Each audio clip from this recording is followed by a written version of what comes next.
Tonight we are going to talk about the greatest cavalry civilization in the history of Middle-earth, and they are not who you think they are. You know the charge. You know the horns at Pelennor Fields. You know Théoden's speech and the 6,000 spears cresting the hill, and the sunrise breaking gold across the fields outside Minas Tirith. That moment lives in every person who has ever watched it or read it. That moment is one of the most emotionally devastating scenes in the history of storytelling. But here is what you do not know. The people who rode that charge almost did not exist. The kingdom that produced those riders was barely 500 years old when the horns sounded at Pelennor. The civilization that fielded that army was younger than some of the trees in Fangorn Forest. The Riders of Rohan were not an ancient people with 10,000 years of warrior tradition. They were newcomers, immigrants, a displaced horse culture that wandered out of the northern wastes and was handed a kingdom they did not build by an empire that could no longer defend it. And they took that kingdom a land that was not theirs, given to them by a people they barely knew, and in 500 years they built from it a civilization so fierce, so loyal, so fundamentally devoted to the idea of keeping faith with the people who trusted them, that when the moment came, when the darkness gathered and the great city burned and the call for help went out across the mountains, they answered.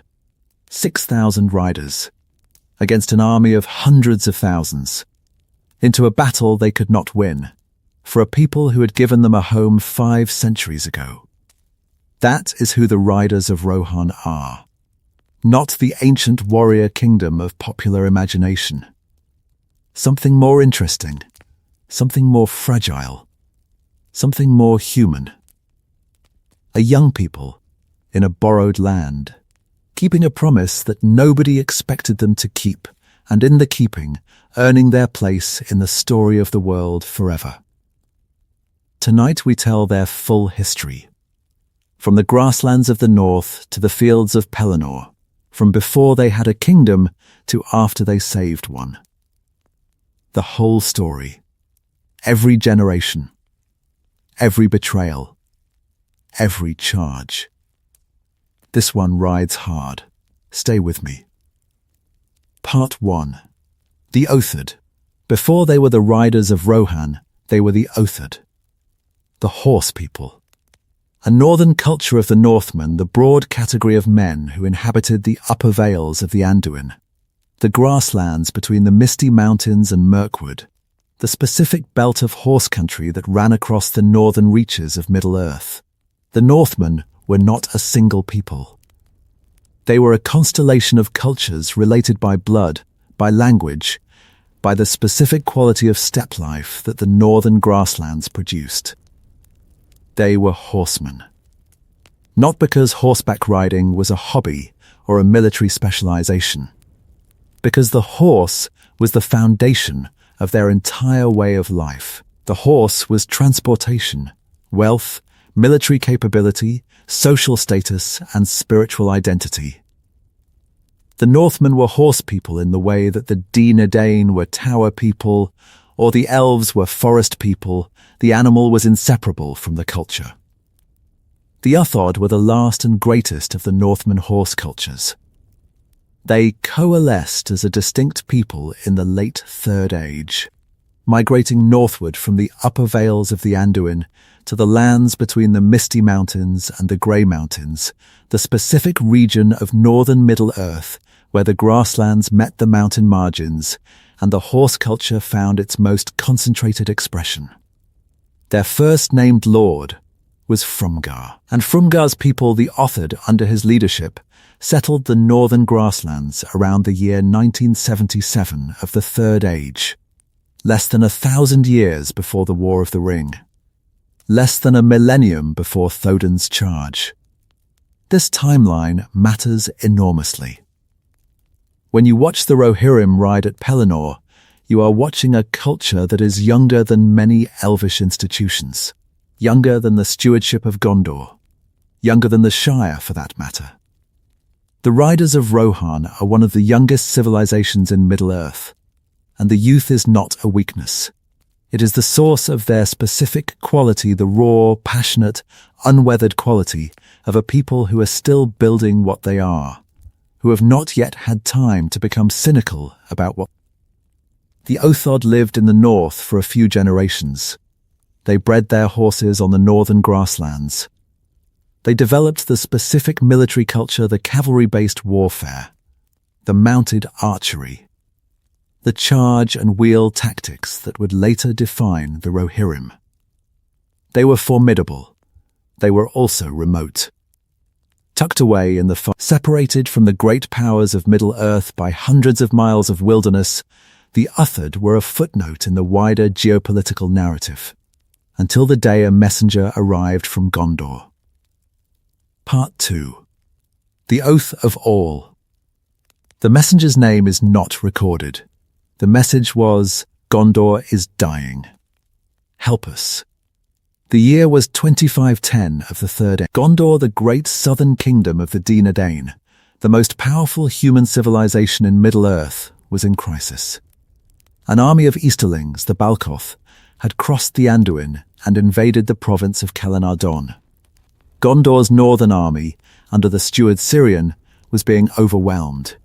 The Easterlings were too many.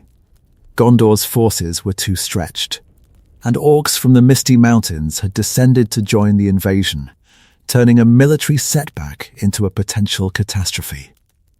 Cirion sent for help. He sent messengers north, desperate messengers, riding through orc-infested territory, through the Gap of Rohan, through the wild lands between Gondor and the Éothéod's territory. The distance was enormous. The danger was extreme. Most of the messengers did not. One did. And Éol, the young lord of the Éothéod, the leader of the horse people, the man for whom the entire subsequent history of Rohan would be named, Éol received the message and made a decision that would change the history of Middle-earth. He rode south, not with a token force, not with a small detachment of professional soldiers, with the entire military strength of the Éothéod. Every warrior, every horse, the entire fighting capability of the nation, committed to a ride of hundreds of miles through dangerous territory to save a kingdom that the Éothéod had no treaty obligation to save. The Ride of Éol is one of the great military exploits in Tolkien's mythology. The Éothéod rode south through the wilderness. They crossed the Anduin. They arrived at the Battle of the Field of Celebrant, arrived at the exact moment when Gondor's forces were about to be destroyed, arrived with fresh horses and the devastating shock of a full cavalry charge delivered into the flank of an enemy who did not know they existed. The Balcoth were annihilated. The orcs were scattered. Gondor was saved. The arrival itself was the stuff of legend. The Éothéod appeared on the battlefield like a storm out of the north. The Gondorian soldiers, who had been fighting for their lives and losing, who had been pushed back and surrounded and worn down to the breaking point, those soldiers heard the horns, heard the thunder of hooves on the plain. And then they saw the riders, hundreds of them, thousands of them, pouring down the hillside with the specific, devastating quality of a cavalry charge that arrives at the exact moment when hope has been abandoned. The Balcoth did not expect the Éothéod. No one expected the Éothéod. The horse people of the far north, riding hundreds of miles through dangerous territory, arriving at a battle they had no strategic obligation to join the arrival, was as improbable as it was decided. The Balcoth were caught between the Gondorian force they had been grinding down and the fresh cavalry that struck their flank, and the double pressure shattered them. This is the template. The pattern that would repeat 500 years later at the Pelennor Fields. The desperate battle, the call for help, the improbable ride, the arrival at dawn, the charge that shatters the enemy. The Ride of Éol is the first performance of the act that the Rohirrim would repeat as their defining contribution to the history of Middle-earth. And here is the moment that matters more than the battle, what happened after. Cirion, the steward of Gondor, offered Éol a gift. Not gold, Not a formal alliance, a kingdom. Pelennor, the entire northern province of Gondor, the vast grassland between the White Mountains and Fangorn Forest, was given to the Éothéod. Given freely. Given permanently. Given with the understanding that the Horse people would settle this land, defend it as their own, and maintain the alliance that the Battle of the Field of Celebrant had forged. All accepted, and on the hill of Amon Anwar, the sacred hill where Elendil himself was buried, where the founding king of Gondor lay in his hidden tomb, all, and Sirion swore the oath. The oath was not a treaty, it was a vow, a sacred, binding, personally sworn commitment between two men and two peoples. Sirion swore that Gondor would never reclaim the gifted lands. All swore that the Éothéod, now the Rohirrim, the Horse Lords, the Riders of Rohan, would come to Gondor's aid whenever called.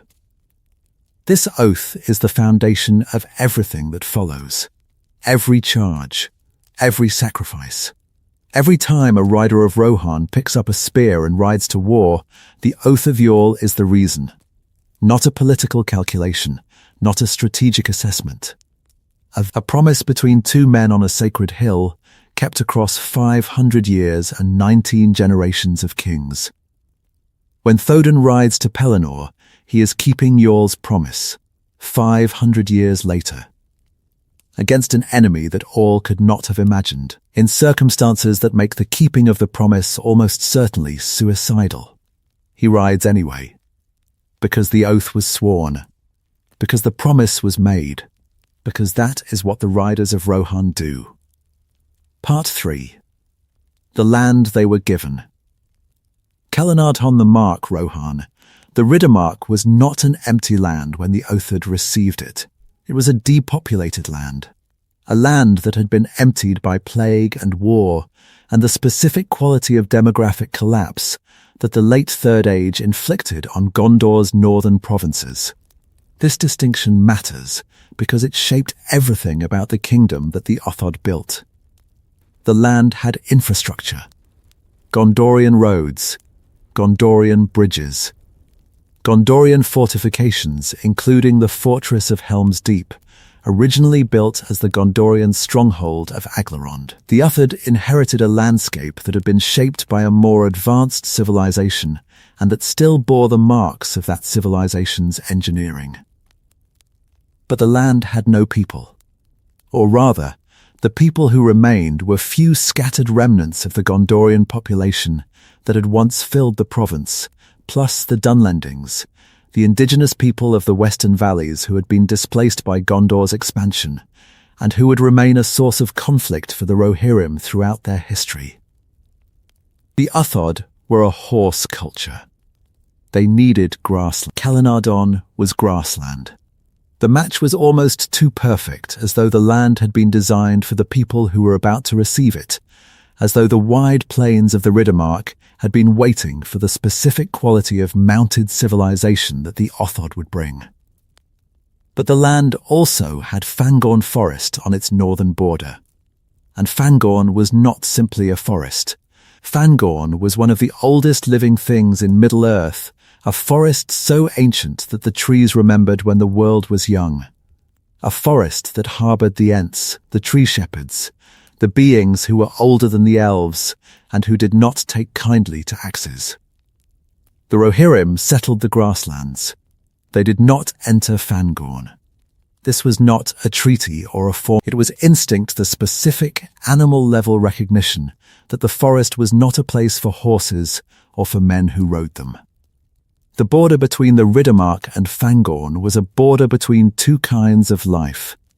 The fast, mobile, open-sky life of the horse culture and the slow, deep-rooted life of the ancient forest. The border held for 500 years, when it finally broke when Saruman's Uruk-hai fled into Fangorn, and the Ents stirred in response. The breaking changed the course of the war. But that is a story for later. Part 3b. The border with Fangorn. The Rohirrim's relationship with Fangorn Forest deserves more attention than most tellings give it, because the relationship reveals something essential about what the horse culture is and what it is not. The Rohirrim do not enter Fangorn. This has been stated. But the why of the non-entry is more complex than simple fear. The Rohirrim are not a cowardly people. They ride against armies of orcs. They charge into Makil. They face the Witch King on the Pelennor. The Rohirrim are not afraid of danger. They are afraid of Fangorn. The fear is categorical. Fangorn is not a dangerous place in the way that a battlefield is a dangerous place. A battlefield is dangerous in a way the Rohirrim understand the danger of swords and arrows and the specific quality of mortal combat that the warrior culture has developed the skills to survive. Fangorn is dangerous in a way the Rohirrim do not understand the danger of the ancient, the deep, the thing that was old when the world was young and that operates according to rules that the horse culture cannot decode. The Rohirrim are a grassland people. Their world is open. Their vision is horizontal, the flat plain stretching to the horizon, the rider seeing for miles in every direction. The specific quality of visual control that the open landscape provides. The forest is the opposite of this. The forest is closed. The vision is vertical, the trees rising above, the canopy blocking the sky. The specific quality of visual limitation that makes the horseman useless because the horseman cannot see. The Rohirrim cannot ride in Fangorn. The horses will not enter. The terrain is impassable for cavalry. The specific military capability that defines the Rohirric identity, the mounted charge, the open field maneuver, the speed-based warfare is irrelevant in the forest. The Rohirrim in Fangorn are the Rohirrim without their identity. Riders without horses. Horsemen without the open sky. The border between the grassland and the forest is the border between two modes of being in the world. The horse culture's mode fast, mobile, open, horizontal, and the forest's mode slow, rooted, enclosed, vertical. The two modes cannot coexist in the same space. The horseman cannot ride among the trees. The trees cannot grow on the galloping plain. The Rohirrim respect the border because the border is the limit of their world. Beyond the border is the territory of the other mode, the mode that the horse culture cannot accommodate, cannot understand, cannot operate in. The respect is not cultural sensitivity. It is practical self-knowledge. The Rohirrim know what they are, and they know that what they are does not work in the forest. When the Ents emerge from Fangorn to destroy Isengard, the Rohirrim witness the other mode in action. The slow, deep, ancient power of the forest, a power that has been dormant for centuries.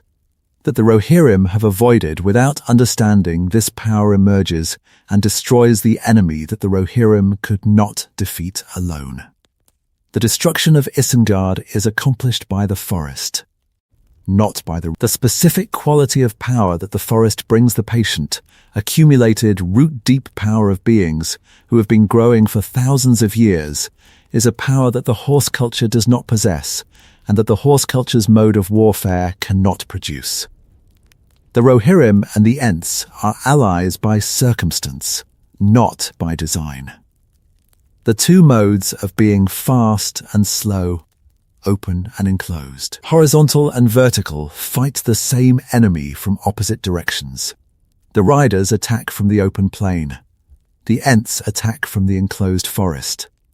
The enemy, caught between the two modes, is destroyed by the combination of powers that neither mode alone could deploy.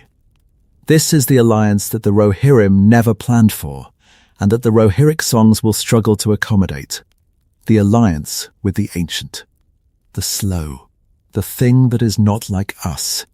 The alliance that says, the horse culture is not the whole world. The grassland is not the only landscape. The rider is not the only warrior. Part 4. How they built it. The transformation of the Éothéod from a wandering horse culture into a settled kingdom took about 2 generations, and the transformation involved the specific quality of cultural adaptation that displaced peoples undergo when they are given a permanent home. All established Edoras. Built the golden hall of Meduseld on the hill above the plain, at the foot of the White Mountains. Meduseld, the great mead hall, the golden-roofed hall of the kings, became the center of the Rohirric civilization. The place where the kings sat and where the riders gathered, and where the specific quality of horse culture sociality, the feasting, the boasting, the recitation of deeds, the specific oral tradition that sustained the culture's identity, found its permanent. The hall matters. In a horse culture where the people are mobile and the land is vast, the fixed point, the place where the culture's identity is anchored, is essential. Without a fixed point, the horse culture dissipates. The riders scatter. The shared identity fragments into competing bands. Meduseld was the fixed point. The golden hall on the green hill, visible for miles across the Riddermark, was the physical, architecturally expressed statement that the Éothéod were no longer wanderers. They were a kingdom. They had a home. And the home, golden-roofed, hill-crowned, visible to every rider on the plain, was the thing that held them together. The culture that developed around Meduseld was a culture of riders. This sounds obvious.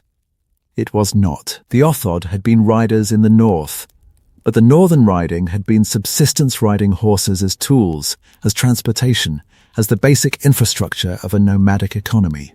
The Rohirric riding was something different, something more. The horse became sacred. The horse became the center of a cultural identity that was deliberately constructed, consciously maintained, and fiercely defended. The Miras, the great horses of Rohan. The royal line of horses that could understand human speech and that would only bear the kings of the Mark, the Miras, were the culture's most powerful symbol. The king rode the greatest horse. The greatest horse was the Miras. The connection between the king and the horse was the connection between the culture and its identity. The king who rides the greatest horse is the king who embodies the culture's highest values. Shadowfax, the name conjures the image, the great silver-white horse. The horse that Gandalf rides. The horse that is the last and greatest of the Miras. Shadowfax is a Rohirric horse. When Gandalf rides Shadowfax, he is riding the embodiment of Rohirric culture, the living expression of everything the horse people believe about the relationship between rider and horse, between human will and animal grace. The culture built itself quickly. 2 generations from nomadic tribe to settled kingdom. 3 generations from settled kingdom to established military power. By the time Ural's grandchildren were ruling the Mark, the Riders of Rohan were a recognized force in the geopolitics of Middle-earth, a cavalry power that could project military force across the western lands with a speed and efficiency that no other kingdom could match. Part 5. The Line of Kings. The kings of Rohan ruled for 500 years, and the line tells you everything about the specific quality of the Rohirric civilization. First line, all to Helm Hammerhand. 9 kings, spanning about 300 years. This was the period of establishment and growth, the period when the Rohirrim transformed from settlers into a kingdom, when the military culture hardened into the specific form that the Lord of the Rings describes, when the identity of the riders crystallized. The early kings fought constantly, the Dunlendings in the west, the Easterlings from the east, the Orcs from the mountains. The Rohirrim were surrounded by enemies, and the constant warfare shaped the culture in ways that peacetime would not have. The military culture was not an affectation, it was a survival mechanism. The Riders of Rohan fought because they had to, because the land they had been given was contested, because the peoples they had displaced wanted it back, because the shadow that grew in the east was always probing, always testing, always looking for the weak point. The fighting produced the specific quality of the Rohirric character, the combination of fierce martial pride and deep personal loyalty that the Lord of the Rings displays. The riders fought for each other, not for abstract principles, not for political ideologies, for each other. The bond between rider and rider, between lord and servant, between king and people that bond was forged in the constant warfare of the early centuries and maintained through the specific quality of remembered sacrifice that the oral tradition preserved. Every king had his song. Every battle had its poem. The Rohirrim did not write their history in books. They sang it. The specific quality of the oral tradition, the recitation of deeds, the preservation of memory through music and poetry was the mechanism that kept the culture's identity alive across generations. When a rider heard the songs of Orl and Brago and Aldor, the rider was not receiving information. The rider was receiving identity. The songs told the rider who he was, where he came from, what was expected of him. The songs are why the charge at Pelennor happened, not the strategic calculation, not the military assessment. The songs. The 500 years of accumulated poetry that told every rider of Rohan that when the call comes, you ride. When the oath demands, you answer. When the horns sound, you charge. Not because it is safe, not because you will survive, because that is what the songs say, because that is who we are. Part 6. Helm Hammerhand and the Long Winter. Helm Hammerhand is the king whose name is attached to the most famous fortress in the Lord of the Rings, and his story is the story that nearly destroyed the Rohirrim. Helm's reign began in crisis and ended in catastrophe. The Dunlendings, the people who had been displaced by the Rohirrim's settlement of Calenarden, had never accepted the settlement. They wanted the land back. And in the year 2758 of the Third Age, the Dunlendings allied with enemies from the east and launched a full-scale invasion of Rohan. The invasion was devastating. The Rohirrim were overwhelmed. Edoras was taken. Helm retreated to the fortress of Aglaron, to the deep fortress in the White Mountains that would thereafter bear his name, Helm's Deep. And then winter came. Not an ordinary winter. The Long Winter. One of the most severe winters in the history of Middle-earth, a winter that lasted from November through March, that buried the Riddermark under snow and that killed livestock and froze rivers and turned the grassland that sustained the horse culture into a frozen wasteland. Helm Hammerhand held the deep, held it through the winter, held it while his people starved and froze and died in the mountains, held it with the specific quality of stubborn, desperate, anger-fueled resistance that would become the defining quality of the Rohirric response to siege. Helm himself became a figure of terror. He went out alone, at night, into the snow, hunted the Dunlendings who besieged his fortress, killed them with his bare hands. The Dunlendings found their sentries dead in the morning, frozen and broken, and the horn of Helm sounding in the darkness was enough to make the besiegers tremble. Helm died standing on the wall of the deep, frozen upright, facing the enemy. His sons died before him, Haleth in a sortie, mar of cold and starvation. The line of Orl nearly ended in the long winter, nearly died in the snow. But Hrolf Helm's nephew survived. Hrolf took back Edoras in the spring, defeated the Dunlendings, restored the kingdom, and began the second line of kings, the line that would continue unbroken through Thodin and beyond. Helm's Deep survived because Helm held it. The kingdom survived because the deep held. And the specific quality of the hold, the desperate, dying quality of a people who refuse to surrender, even when surrender is the rational option, that quality became the defining myth of the Rohirric character. When Théoden holds Helm's Deep against Saruman's army, he is reenacting Helm's story. Different enemy, same fortress, same desperate, stubborn, refusing to die quality of resistance that the Rohirrim learned in the long winter and never forgot. The fortress is named Helm's Deep because Helm died there. The fortress is held because Helm held it. The cultural memory of the king who died standing on the wall is the specific memory that sustains the people who stand on the wall again, 1,000 years later, against an army of 10,000 Uruk-hai. Part 7. The Dunlendings and the Wound That Never Healed. The Dunlendings are the wound in the Rohirric story that nobody wants to talk about. And they must be talked about because the wound shapes everything. The Dunlendings were the original inhabitants of the lands that became Rohan. Not the Gondorians. The Gondorians were also newcomers, relatively speaking. The Dunlendings were there before Gondor, before the Nadain, before the Menmenrians established their kingdoms in Middle-earth. The Dunlendings were the indigenous people of the gap between the mountains, the people who had lived there since before the recorded history of the West began. Gondor took the land from the Dunlendings. Pelennor was a Gondorian province because Gondor's expansion had absorbed the territory that the Dunlendings had previously occupied.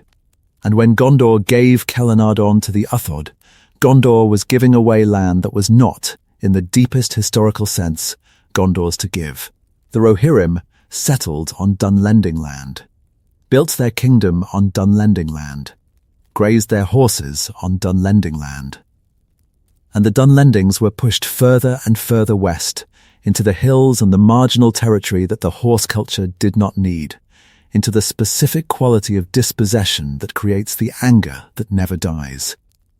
Saruman exploited this. We have discussed this in another context, Saruman's weaponization of the Dunlending grievance, his cultivation of the legitimate anger into organized military capability. But the anger that Saruman exploited was not Saruman's creation. The anger was real. The grievance was the Dunlendings had been displaced, marginalized, pushed to the edges of their own ancestral territory by a horse people who had been given the land by an empire that had taken it by force. The Rohirrim did not see it this way. From the Rohirric perspective, the land was a gift from Gondor, received in exchange for military service, settled legally and defended honorably. The Rohirrim did not displace the Dunlendings. The Rohirrim settled an empty land that Gondor gave them. Both perspectives are true. Both are incomplete. The land was both a gift and a theft, depending on which layer of history you attend to. And the Dunlending anger, the centuries of border raids, the periodic invasions, the constant pressure from the West that drained Rohirric military resources and contributed to the kingdom's vulnerability, was both an aggression against the Rohirrim and a response to an aggression against the Dunlendings. This complexity is the specific quality of Tolkien's treatment of Rohan that most adaptations miss. The Rohirrim are not simply the good guys on horses. They are a young civilization built on contested land, maintaining their kingdom against the legitimate grievances of the people they displaced, holding on to what was given to them by an empire that took it from someone else. The Riders of Rohan are heroes. They are also settlers. Both things are true simultaneously, and the tension between them is the specific quality of moral complexity that makes the Rohirric story more than a simple tale of good guys and bad guys. Part 8. The Horse and the Culture. Let me spend a moment on the horses themselves, because the horses are not props. The horses are the civilization. The Rohirrim did not simply, they organized their entire social, economic, military, and spiritual life around the horse. The horse was the unit of wealth. A man's status was measured by his horses. The horse was the unit of military capability. A rider without a horse was not a rider, was not fully a member of the martial culture, was diminished in a way that went beyond the practical into the existential. The horse was the unit of identity. The Mearas, the great horses, the royal breed, the animals who could understand human speech and who chose their riders rather than being broken by them, the Mearas, were the apex of this system. The relationship between the king and the Mearas was the specific, physical, living expression of the relationship between the culture and its highest ideal, the partnership between human and horse, the cooperation between two different kinds of being, the specific quality of trust that develops between a rider and a mount that chooses to carry him. This is different from domination. The Mearas are not dominated. They are not broken. They choose. The specific quality of the Mearas' relationship with the kings of Rohan is the quality of choice. The horse chooses the rider, and the choosing is the validation. The king is king because the Mearas says he is king. The horse confirms the man. Shadowfax is the last of the Mearas. When Gandalf rides Shadowfax, the implications ripple through the Rohirric cultural system. Shadowfax has chosen Gandalf. Shadowfax, who was supposed to choose the King of Rohan, has chosen a wizard instead. The cultural implications of this choice are enormous. It suggests that the Mearas recognize a quality in Gandalf that transcends the Rohirric kingship. A quality of authority that the horse culture's own system of validation identifies as higher than the Mark's royal line. Théoden does not ride a Mearas. Théoden rides Snowmane, a great horse, a noble horse, but not a Mearas. The King of Rohan rides a lesser horse than the wizard who serves as his counselor. The cultural implications are complex, and Théoden's relationship with both Gandalf and the horse tradition is shaped by this specific detail. The ordinary horses of Rohan, the non-Mearas, the thousands of horses that the ordinary riders bred and trained and rode, were also extraordinary by the standards of Middle-earth. The Rohirric breeding program, developed across 500 years on the grasslands of the Riddermark, produced horses that were stronger and more enduring than any other horses in the Western lands.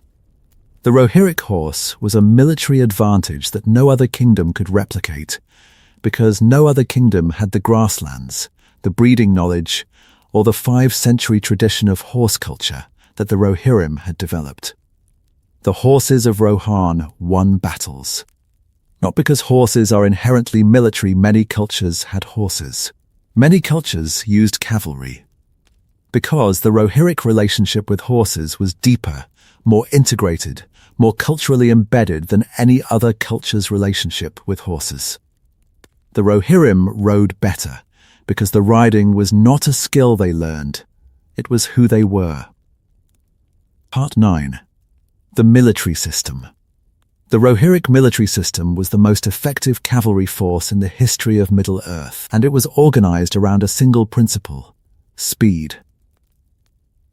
The system was based on the Ord, the mounted company, typically 100 to 120 riders, organized under a marshal or a captain. The Orids were the basic tactical units of the Rohirric army, and they operated with the specific quality of coordinated mobility that only a horse culture can achieve. The full muster of Rohan, the total military capability that the kingdom could field when every Ord was called, was approximately 12,000 riders. This is not an enormous number by the standards of Middle-earth's great armies. Gondor could field far more soldiers. Mordor could field hundreds of thousands. The Rohirrim were not a numerically superior force. They were a qualitatively superior force.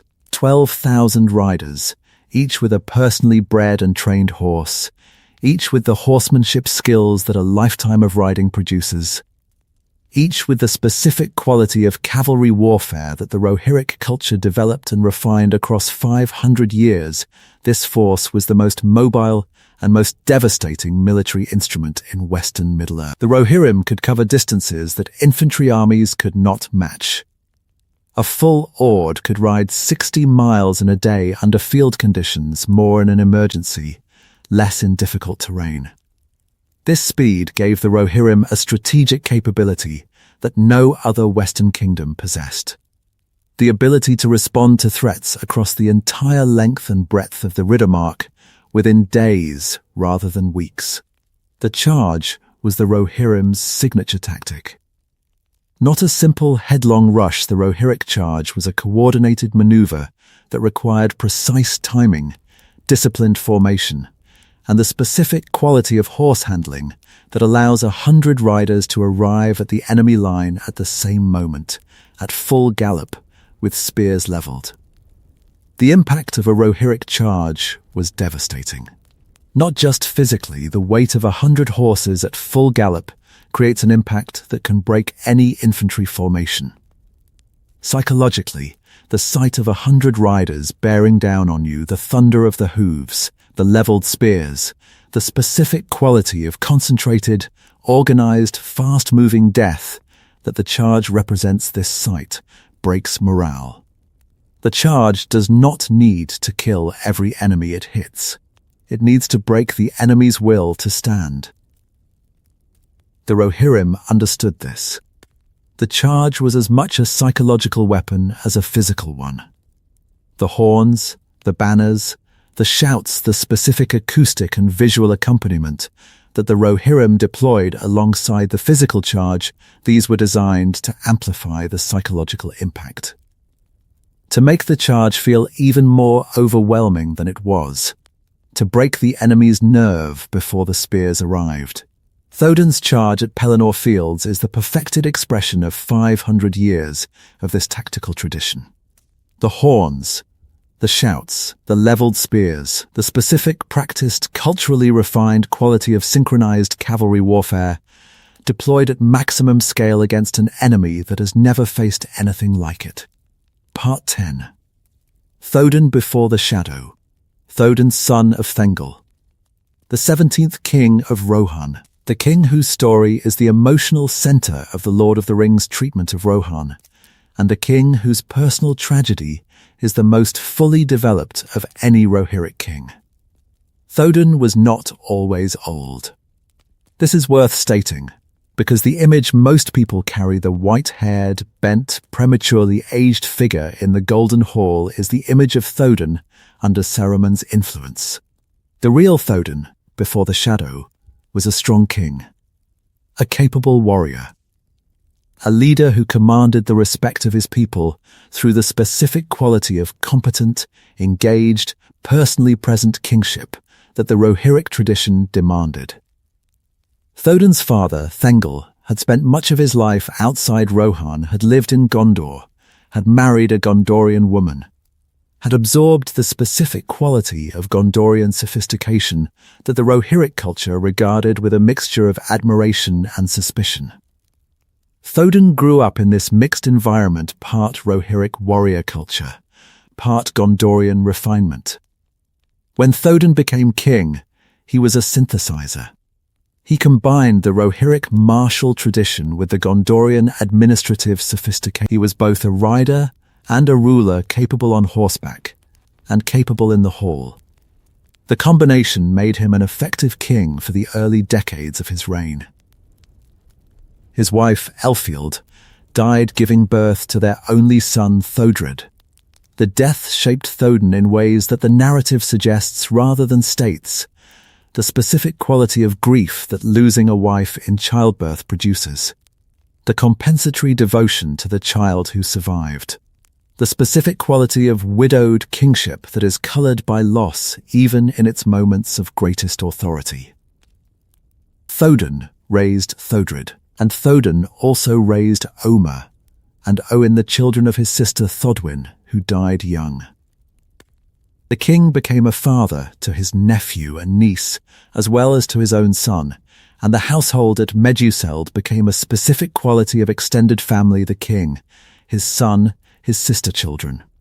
The specific configuration of loyalties and affections that the war would later test to destruction. Owen.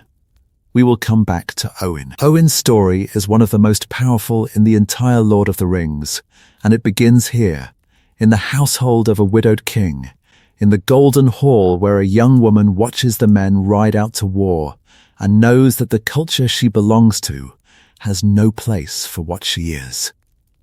Part 10b. The Middle Kings and the Slow Decline. Between Helm Hammerhand and Éothéod, the Kingdom of Rohan experienced a period that the songs do not celebrate because it was not dramatic. It was the specific, unglamorous, historically essential period of recovery and maintenance the generations during which the kingdom rebuilt after the long winter and sustained itself through the ordinary challenges of governance. The Middle Kings, the rulers from Hralf through Thengel, were not heroes in the mold of Orl or Helm. They were administrators, managers, kings who kept the kingdom functioning through the specific quality of competent, unremarkable governance that sustains civilizations between their moments of crisis. Thengel, Thodun's grandfather, was a difficult king. Greedy, quarrelsome, and unpopular. The kind of king who does not inspire songs because the songs have nothing to celebrate. Thengel's reign was not a catastrophe. The kingdom did not collapse, the borders were maintained, the basic structures of governance continued to function.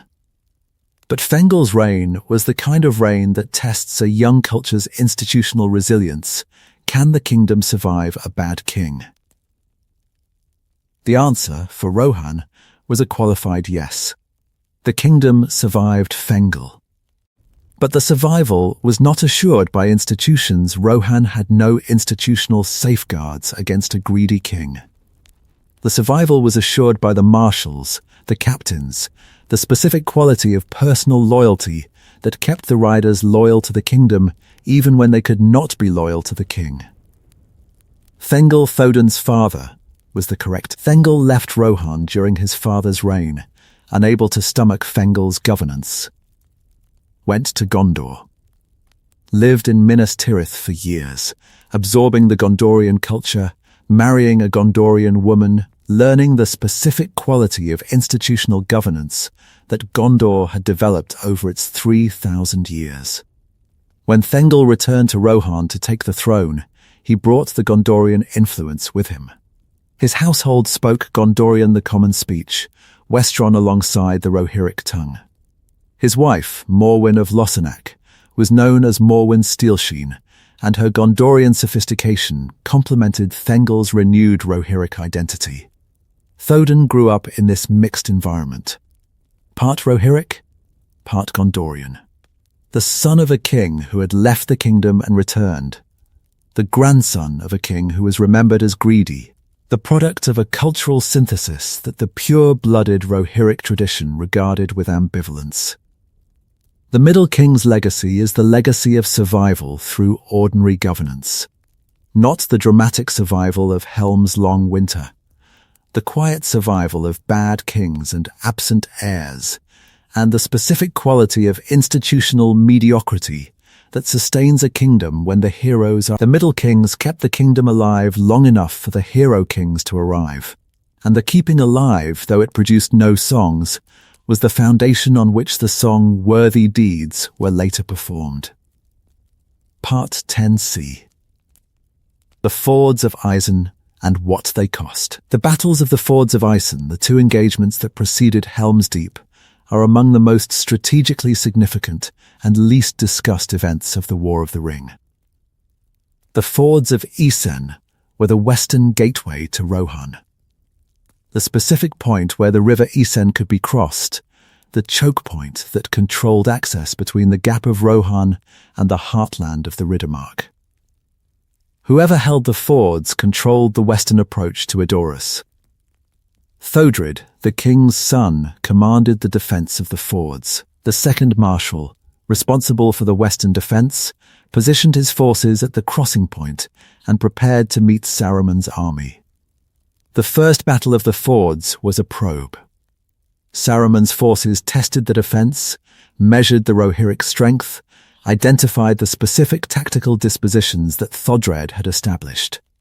The battle was indecisive. The Rohirrim held the fords, but the holding was costly. Thodred was killed in the second battle. The attack was stronger, more focused, and specifically aimed at the prince. Saruman's forces concentrated on Thodred's position, the Uruk-hai driving through the Rohirrim line, with the specific, targeted quality of an assassination operation disguised as a military engagement. The targeting was deliberate. Saruman wanted Thodred dead. Not because Thodred was the best military commander on the Western Front, though he was. Because Thodred was the heir. The killing of the heir was part of Saruman's larger strategy of decapitating the Rohirrim leadership, kill the heir, banish the marshal, corrupt the king. Remove the three most capable leaders simultaneously, and the kingdom falls without a fight. The fords fell after Thodred's death. The western defence collapsed. The road to Edoras was open.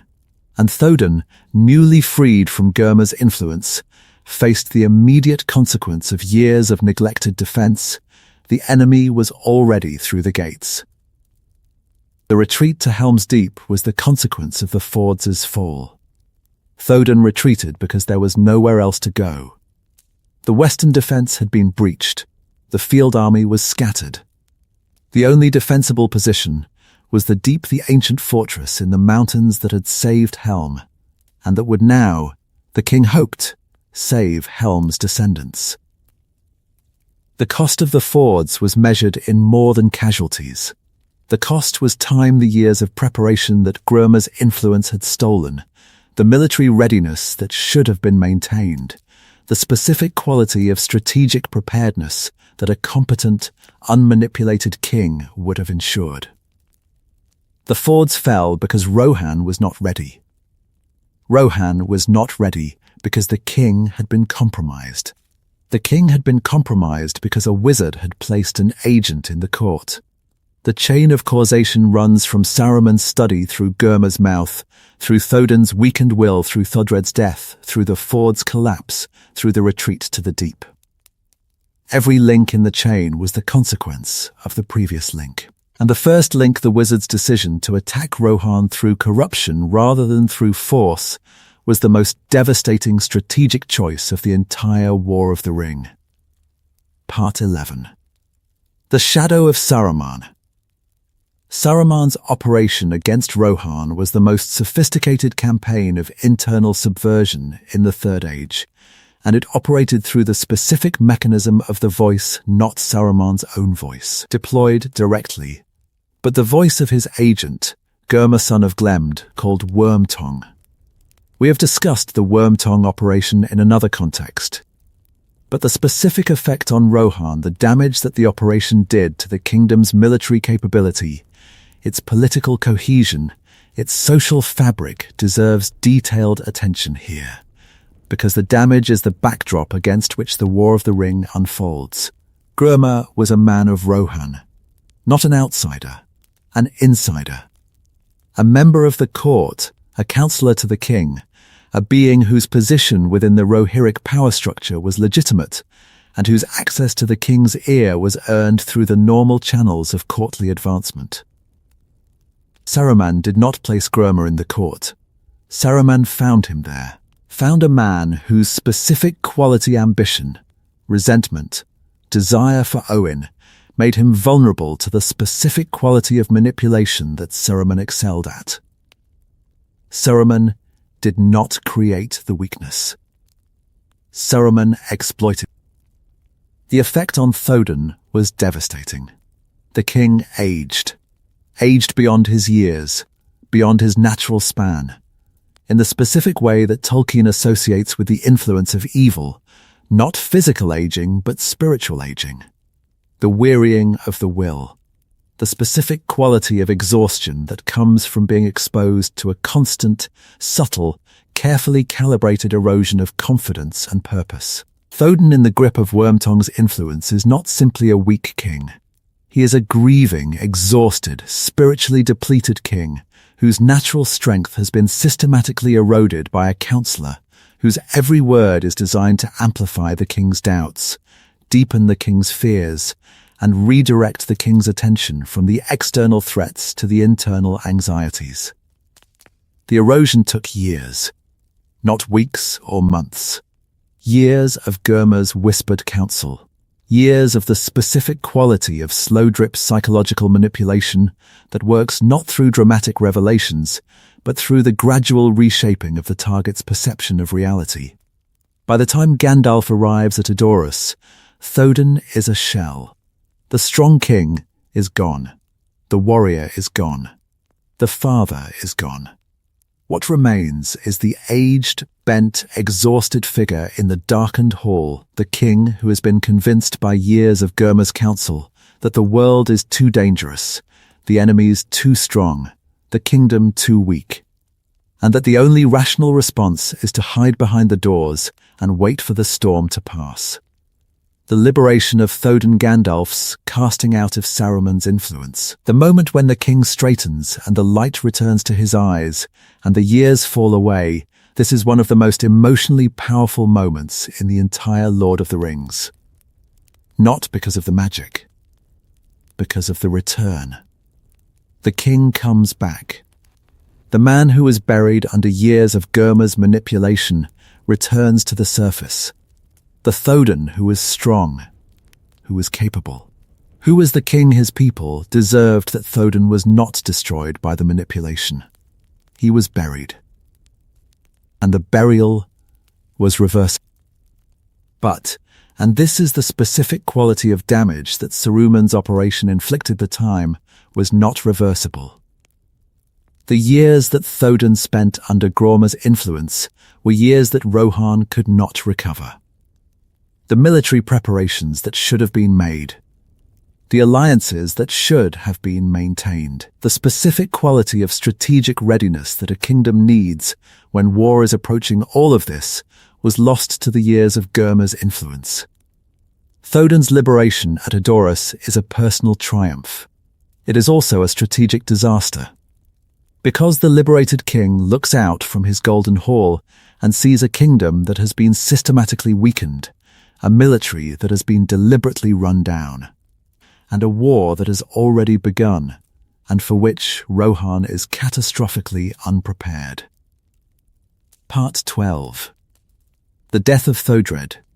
Théoden's only son, the heir to the throne of Rohan, was killed at the first battle of the Fords of Isen. Killed by Saruman's forces. Killed before Théoden was freed from Gurma's influence.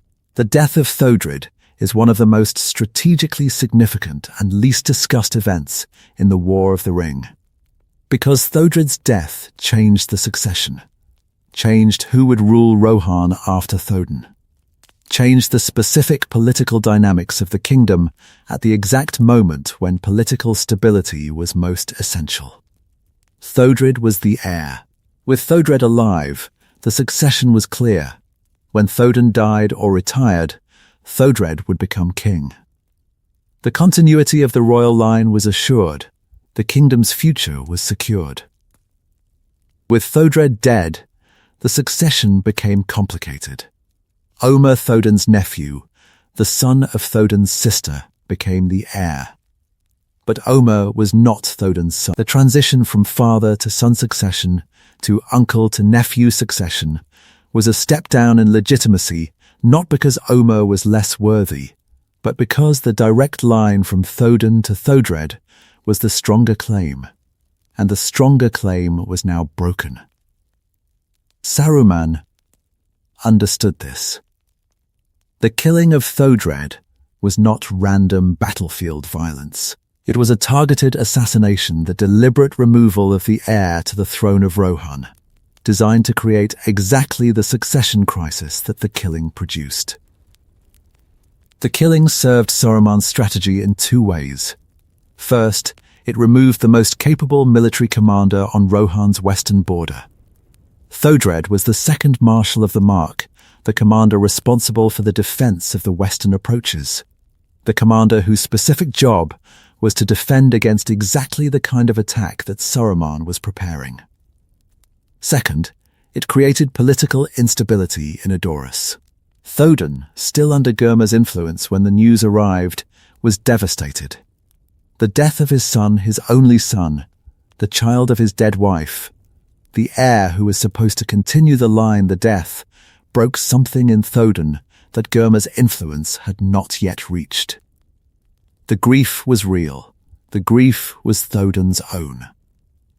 And the grief, combined with Gurma's influence, produced a king who was not merely weakened, but shattered.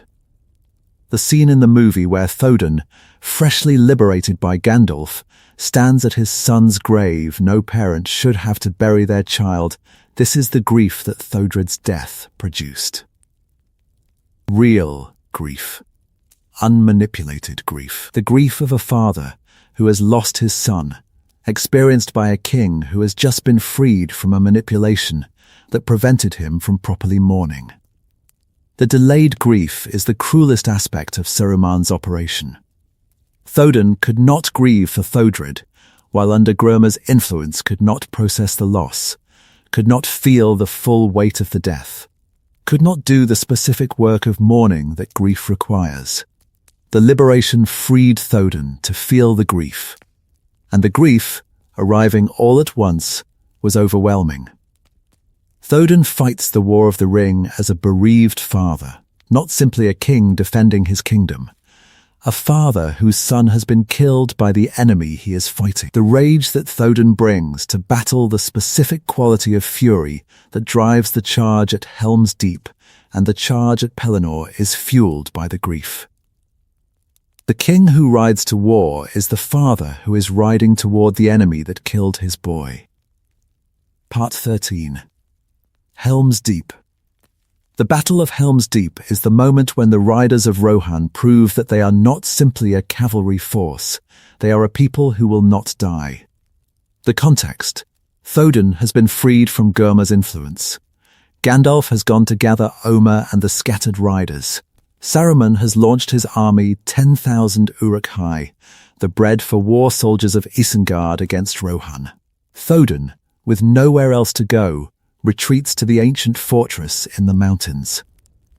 The retreat to Helm's Deep is the strategic decision that defines Thodun's kingship, and it is a decision that the narrative treats with the specific quality of ambivalence that Tolkien brings to all of Rohan's choices.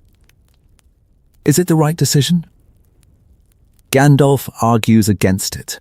Gandalf wants Thodun to ride to war, to take the offensive, to meet the enemy in the field where Rohan's cavalry advantage can be deployed.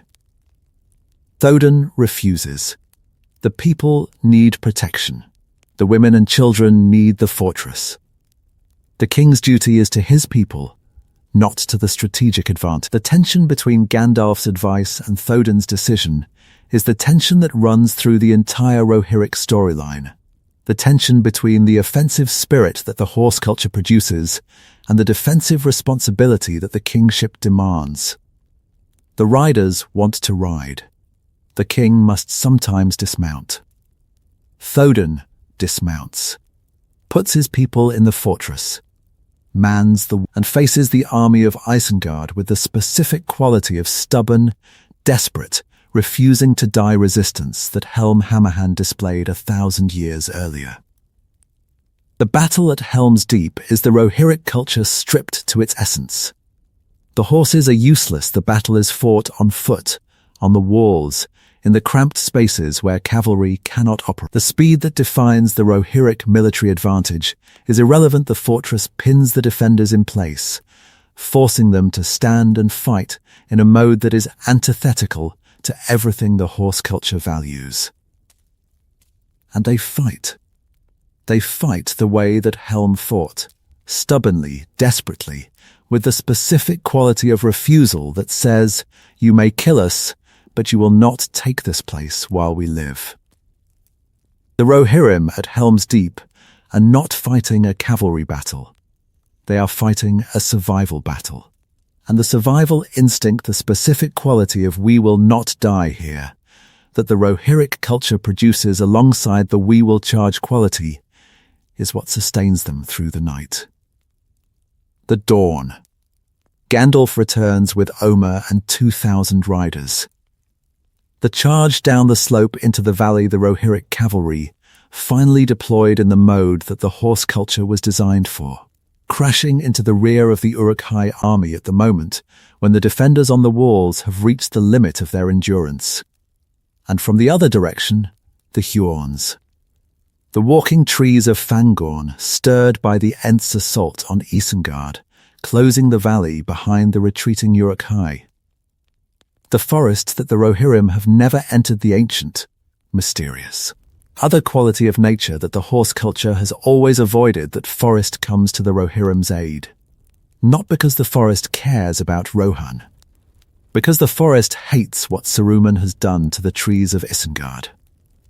Helm's Deep is won by the combination of three things: the Rohirrim's stubborn defense, the cavalry's devastating charge, and the forest's ancient anger. The three things together, human stubbornness, military prowess, and natural alliance, are the specific combination that defines the Rohirric survival strategy for the rest of the war. Part 14. The Ride to Gondor. After Helm's Deep, after the destruction of Isengard, after the confrontation with Saruman at Orthanc, the Red Arrow arrives. The Red Arrow is Gondor's call for aid, the specific, ancient, rarely invoked signal that says, "We are in our extremity. Come now or never come at all." Théoden receives the arrow. And Théoden must decide. The decision is not automatic. The Oath of Yore demands that the Rohirrim ride to Gondor's aid. But the oath is 500 years old. The current situation is not the situation the oath was sworn for. Rohan has just fought a devastating battle at Helm's Deep. The kingdom's military strength has been depleted. The enemy in the east is far stronger than anything the oath anticipated. Théoden could refuse. Could argue that Rohan has already done its part, has already fought Saruman, has already bled for the Western Alliance, has already paid a price that no oath should require. Could argue that the Rohirrim are needed to defend their own borders, that the eastern threat is too great to leave the Riddermark undefended, that the strategic situation does not justify sending the kingdom's remaining military strength on a ride from which it may not return. Théoden does not refuse. Théoden musters the riders. 6,000 spears all that Rohan can still field after the losses at the fords of Isen and Helm's Deep. 6,000 riders out of a kingdom that could once field 12,000. Half strength against an army that outnumbers them by 10s to 1. The muster gathers at Dunharrow, the ancient hold in the White Mountains, the refuge that the Rohirrim use as a rallying point for the full muster. The camp at Dunharrow is the culture's most concentrated expression. 6,000 riders, gathered from every corner of the Riddermark, assembling in the shadow of the mountains for the ride that will determine the kingdom's fate. The gathering has a specific quality that the narrative captures with precision. The riders arriving from distant ords, the horses being fed and checked, the weapons being sharpened, the specific pre-battle quality of controlled tension that armies produce when they know that the fighting is coming and the waiting is almost over. Théoden walks among his riders at Dunharrow, sees them, knows them, not all of them by name, but many of them. The personal quality of the Rohirric kingship is visible here. The king walks among his people, and the walking is not ceremonial. It is the specific act of a leader who knows that the people he is about to lead into battle are people, not units. Individuals, not numbers. Riders who have families and fears, and the specific quality of mortality that makes every ride potentially the last. The decision to ride is the decision that defines Théoden's kingship and the decision that defines the Rohirric character. Not a strategic decision, a moral decision. The oath was sworn. The oath will be kept. The cost of keeping the oath may be the destruction of the Riders of Rohan as a military force. The cost of not keeping it would be the destruction of the Riders of Rohan as a people who keep their word. The ride from Edoras to Minas Tirith takes several days. The Rohirrim ride through the mountains, through the Drydan forest, guided by the wild men, the Woses, the Dredane, another of the peoples displaced by Gondor's expansion, who offer to guide the Rohirrim through hidden paths in exchange for the promise that the Horse Lords will leave them in peace. The guidance of the wild men is another layer of the complexity that defines the Rohirric story. The Rohirrim, who are settlers on disputed land, are guided to their destiny by another displaced people, a people who have been pushed to the margins by the same forces that gave the Rohirrim their kingdom. The helpers are the dispossessed. The saviors need saving by the people nobody saves. The Rohirrim arrive at the Pelennor Fields at dawn. The city is burning. The enemy is overwhelming. The battle is nearly lost. And Théoden sounds the horn. Part 15. The charge at Pelennor Fields. I need to give this the weight it deserves. Because the charge at Pelennor Fields is not simply a battle. It is the culmination of 500 years of Rohirric history, the fulfillment of the Oath of Yall, and one of the most emotionally devastating moments in the history of literature.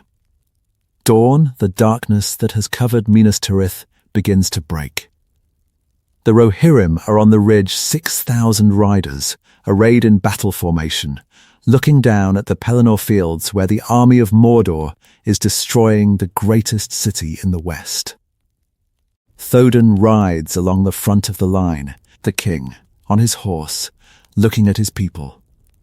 6,000 men. Many of them will not survive the next hour.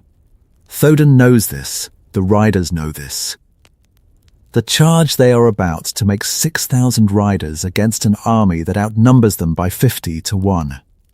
An army that includes Makil and Haradrim and Easterlings and the Witch King himself on his fell beast. This charge is almost certainly suicide. Théoden speaks. The speech is not long. It does not need to be. The king calls to his riders, reminds them who they are, not with grand rhetoric. With the specific, Rohirric, culturally embedded language of the horse, people the language of spears and shields and the dawn. Ride now, ride now, ride. Ride to ruin and the world's ending. To ruin. The king knows the charge may fail. He says so. He rides to ruin.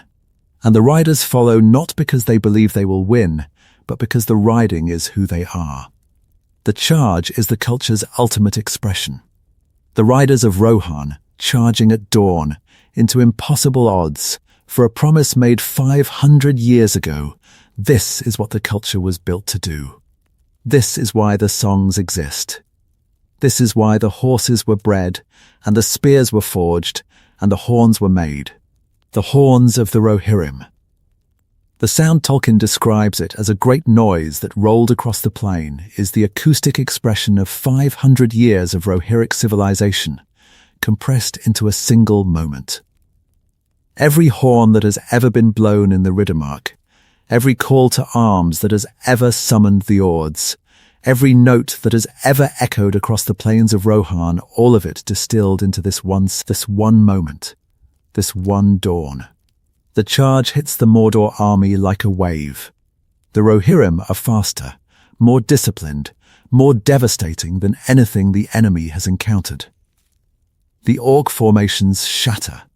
The Southrons reel. The specific quality of the Rohirric charge, the coordinated, practiced, 500 years refined cavalry assault, does exactly what it was designed for. A brief, glorious, heartbreaking hour, the Rohirrim are winning.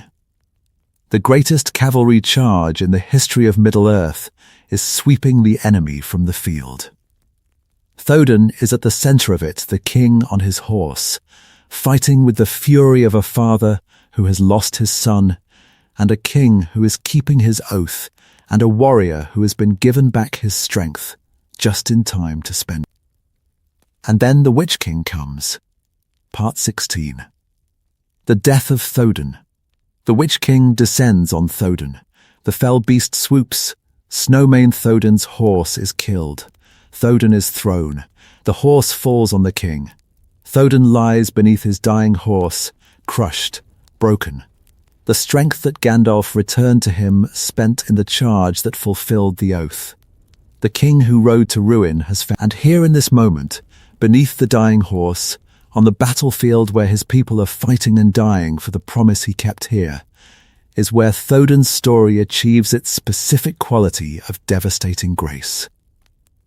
Thodun does not rage against the dying. He does not curse the enemy or bewail his fate. He speaks to Merry the hobbit who has ridden with him in seek, the small person from a small land who should not be on this battlefield at all. He speaks to Owen, though he does not yet know it is Owen who stands over him, defending his body. I go to my fathers, and even in their mighty company I shall not now be ashamed. The line is the distillation of the Rohirric value system. Not I have won, not I have defeated the enemy. I shall not be ashamed. The standard is not victory. The standard is honor.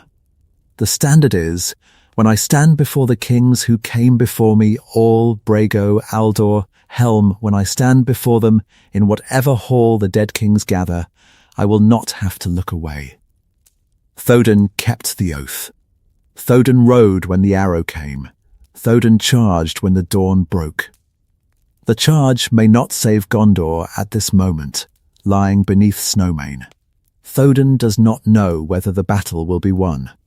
But the charge has been made. The oath has been kept. The promise that Eorl swore 500 years ago has been honoured by the 19th king of the Mark. Thodun dies, and the death, the specific quality of the death, the grace and the grief and the specific Rohirric dignity of a king who dies in the saddle, keeping his word, the death, is the Rohirric story compressed into a single life. The wanderer who became a king. The king who was broken by betrayal. The broken king who was healed by a wizard. The healed king who rode to war. The war king who charged at dawn. The charging king who fell beneath his horse. Every stage of the Rohirric history, the wandering, the settling, the building, the betrayal, the healing, the riding, the falling, is recapitulated in Thodun's personal story. He is the Rohirrim in miniature. His life is their history. His death is their sacrifice. Part 17. Owen, daughter of Omund. The White Lady of Rohan. The woman who killed the Witch King, and the most misunderstood character in The Lord of the Rings. Owen's story begins in grief. Her father Omund, the chief marshal of the Mark, was killed in battle with orcs. Her mother Thodwyn died of grief shortly after. Owen and her brother Omer were taken in by their uncle Thodun, raised in the Golden Hall of Meduseld, given the status and the education that the king's household provided. But the status came with a cage. Owen was a woman in a warrior culture. She could ride. She could fight. Tolkien is clear about this. Owen was trained in arms, was a capable warrior, possessed the specific quality of martial skill that the Rohirric culture valued above almost everything else. But she was not allowed to use it. The culture that trained her to fight would not let her fight. The culture that valued riding above all things would not let her ride to war. The cage was not physical. Nobody locked Owen in Meduseld. The cage was cultural, the specific, invisible, immovably heavy weight of expectation that said, "You are a woman. Your place is here. Your duty is to tend the hall and wait for the men to return and mourn the men who do not." Owen was left behind. Again and again. When the riders rode, Owen was left to guard the women and children and the old. Left to watch the army disappear over the horizon, and to wait to endure the specific quality of helpless waiting that Tolkien identifies as the most devastating experience available to a brave person. "What do you fear, my lady?" Aragorn asks her. "A cage," Owen says, "to stay behind bars until use and old age accept them, and all chance of doing great deeds is gone beyond recall or desire." The answer is one of the most powerful character-defining statements in the entire Lord of the Rings. Not I fear death, not I fear the enemy, I fear the cage. The fear is not of the external threat. The fear is of the internal death, the slow, cultural, socially enforced death of the specific quality of capability and desire that makes Owen who she is. Owen wants to fight. Not because she is reckless. Not because she seeks death, though the desire for death is present. The desire for a meaningful death, rather than the meaningless death of old age in the golden cage. Owen wants to fight, because fighting is the one quality that the Rohirrim culture values, and that the Rohirrim culture denies to her. She rides to Pelennor in disguise. Rides as Dernhelm, a rider among riders, her identity hidden beneath armor and helm, carrying Merry with her in secret. She rides to war not because she has been permitted, but because she has decided that the permission will not come, and the riding must happen anyway. The killing of the Witch King is the culmination of Owen's story, and the culmination of the Rohirrim story simultaneously. No living man may hinder me, the Witch King says. But no living man am I, Owen answers. You look upon a woman. The line is the answer to the cage. The culture that would not let Owen fight has placed her in the exact position where her exclusion from the category of man is the weapon that destroys the enemy that no man can destroy. The thing that the culture denied her membership in the category of warrior is the thing that makes her uniquely qualified for the one act of warfare that matters most. Owen kills the Witch King because she is a woman. Because the prophecy specified no living man. Because the culture's exclusion of women from the warrior class placed Owen outside the category that the Witch King's protection covered. The exclusion was the weapon. The cage was the key. Owen is wounded, nearly killed. Taken from the battlefield more dead than alive. Carried to the houses of healing in Minas Tirith, where Aragorn's hands and Athelas draw her back from the shadow. And in the houses of healing, Owen meets Faramir.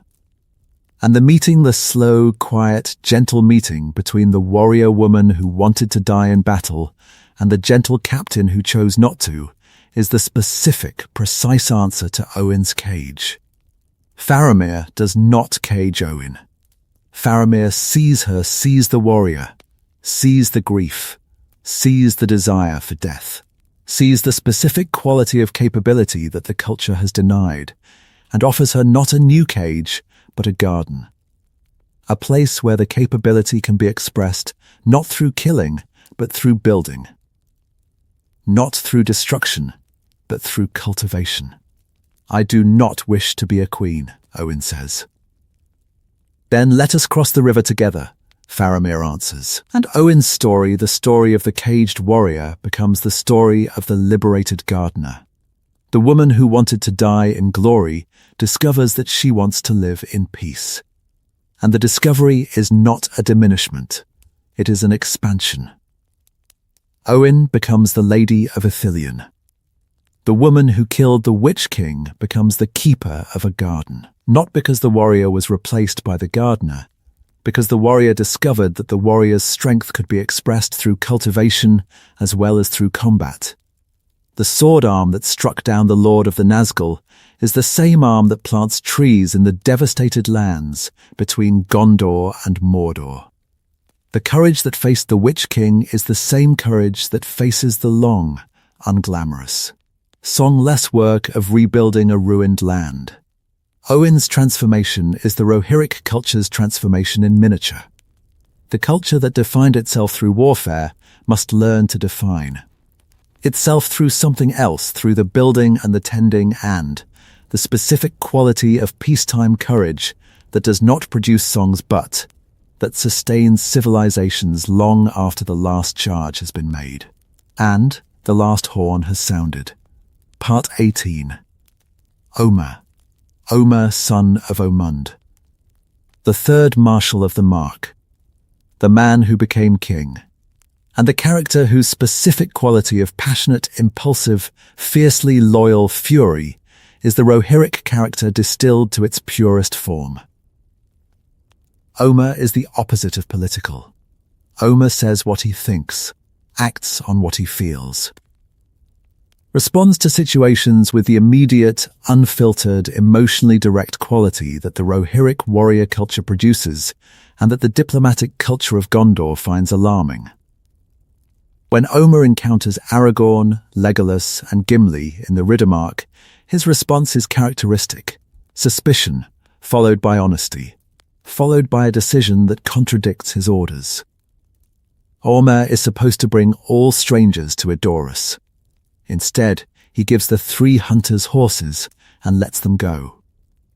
Because his judgment, his personal, individual, gut-level assessment of the strangers, tells him they are trustworthy, and Omer trusts his judgment over his orders. This is the Rohirric character in its purest form: personal loyalty over institutional obedience, individual judgment over procedural compliance.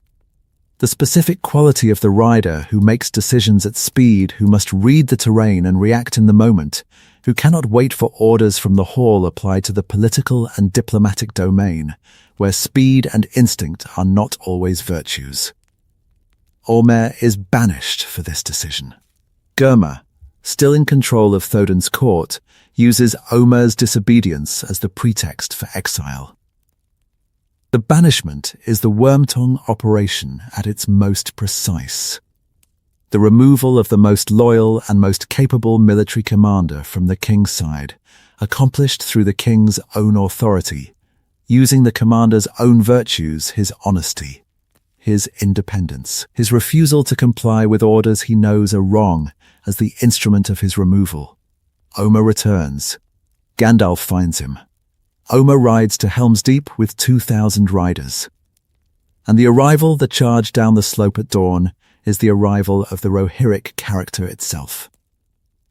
The passionate, impulsive, fiercely loyal thing that the culture produces, arriving at the exact moment when the careful, defended, fortress-bound quality of the culture's other side has reached its limit. Omer at Pelennor Fields is Omer in his fullest expression. The king has fallen. Omer does not know yet that Thodun is dead, but he sees the fallen banner and fears the worst. Owen has fallen. Omer sees his sister lying on the battlefield, apparently dead, and the grief drives him to the specific quality of fury that makes the Rohirric charge so devastating. Death. Death. Omer screams, riding into the enemy ranks. The fury is genuine. The grief is real. The charge that follows Omer's desperate, rage-fueled assault on the enemy is not a tactical maneuver. It is a bereaved brother and nephew trying to die in the same battle that has taken his family. Omer does not die. Omer survives the Pelennor. Omer survives the war. Omer becomes king. King Omer, the passionate, impulsive warrior, placed in the position that requires patience and diplomacy and the specific quality of measured governance that is not his natural mode. The king who must learn to be something other than a rider. The rider who must learn to sit in the hall. The transformation of Omer from warrior to king is the transformation of the Rohirric culture itself. The young culture, the culture of riders and chargers, and the specific quality of speed and passion that defines the first 500 years must learn to be something more. Must learn governance. Must learn diplomacy.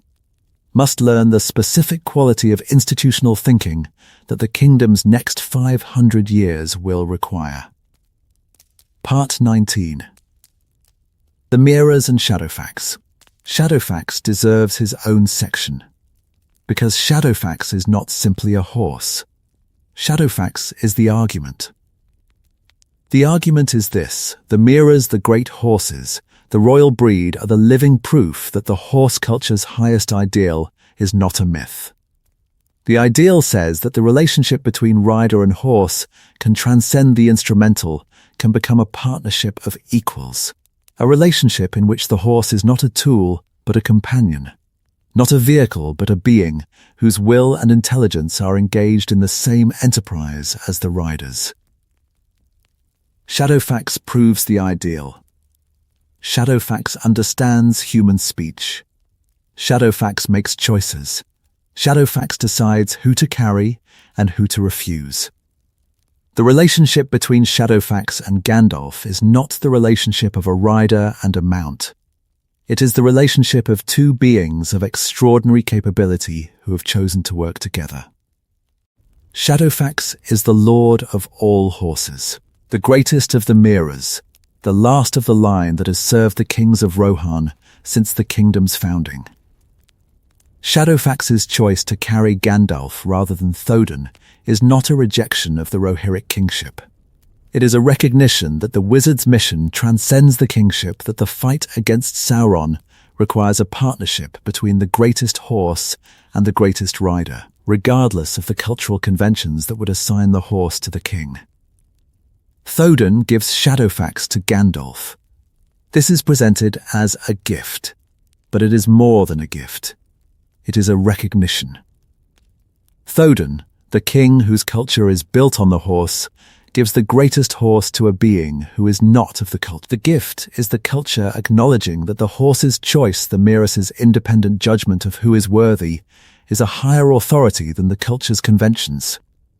The horse chooses the rider, not the rider the horse. This inversion of the conventional relationship, the animal selecting the human rather than the human selecting the animal, is the Rohirric culture's most radical idea, and it is expressed in the Miras's relationship with the royal line. Shadowfax runs without a saddle, without a bridle, without the specific apparatus of control that ordinary horsemanship requires. The absence of the control apparatus is the physical expression of the partnership ideal. No control is needed, because the relationship is not one of control. It is one of mutual will. The horse and the rider want the same thing, and the wanting the same thing makes the apparatus of compulsion unnecessary. The Miras are the answer to the Nazgul's fell beasts.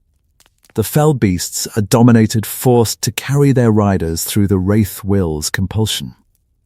The Miras choose. The contrast between the two kinds of riding, the riding through domination and the riding through partnership, is the contrast between the two modes of existence that the war is fought to resolve, the mode of control and the mode of cooperation. Shadowfax carries Gandalf to the final battles, carries the wizard who carries the cause. And the carrying is not servitude, it is participation.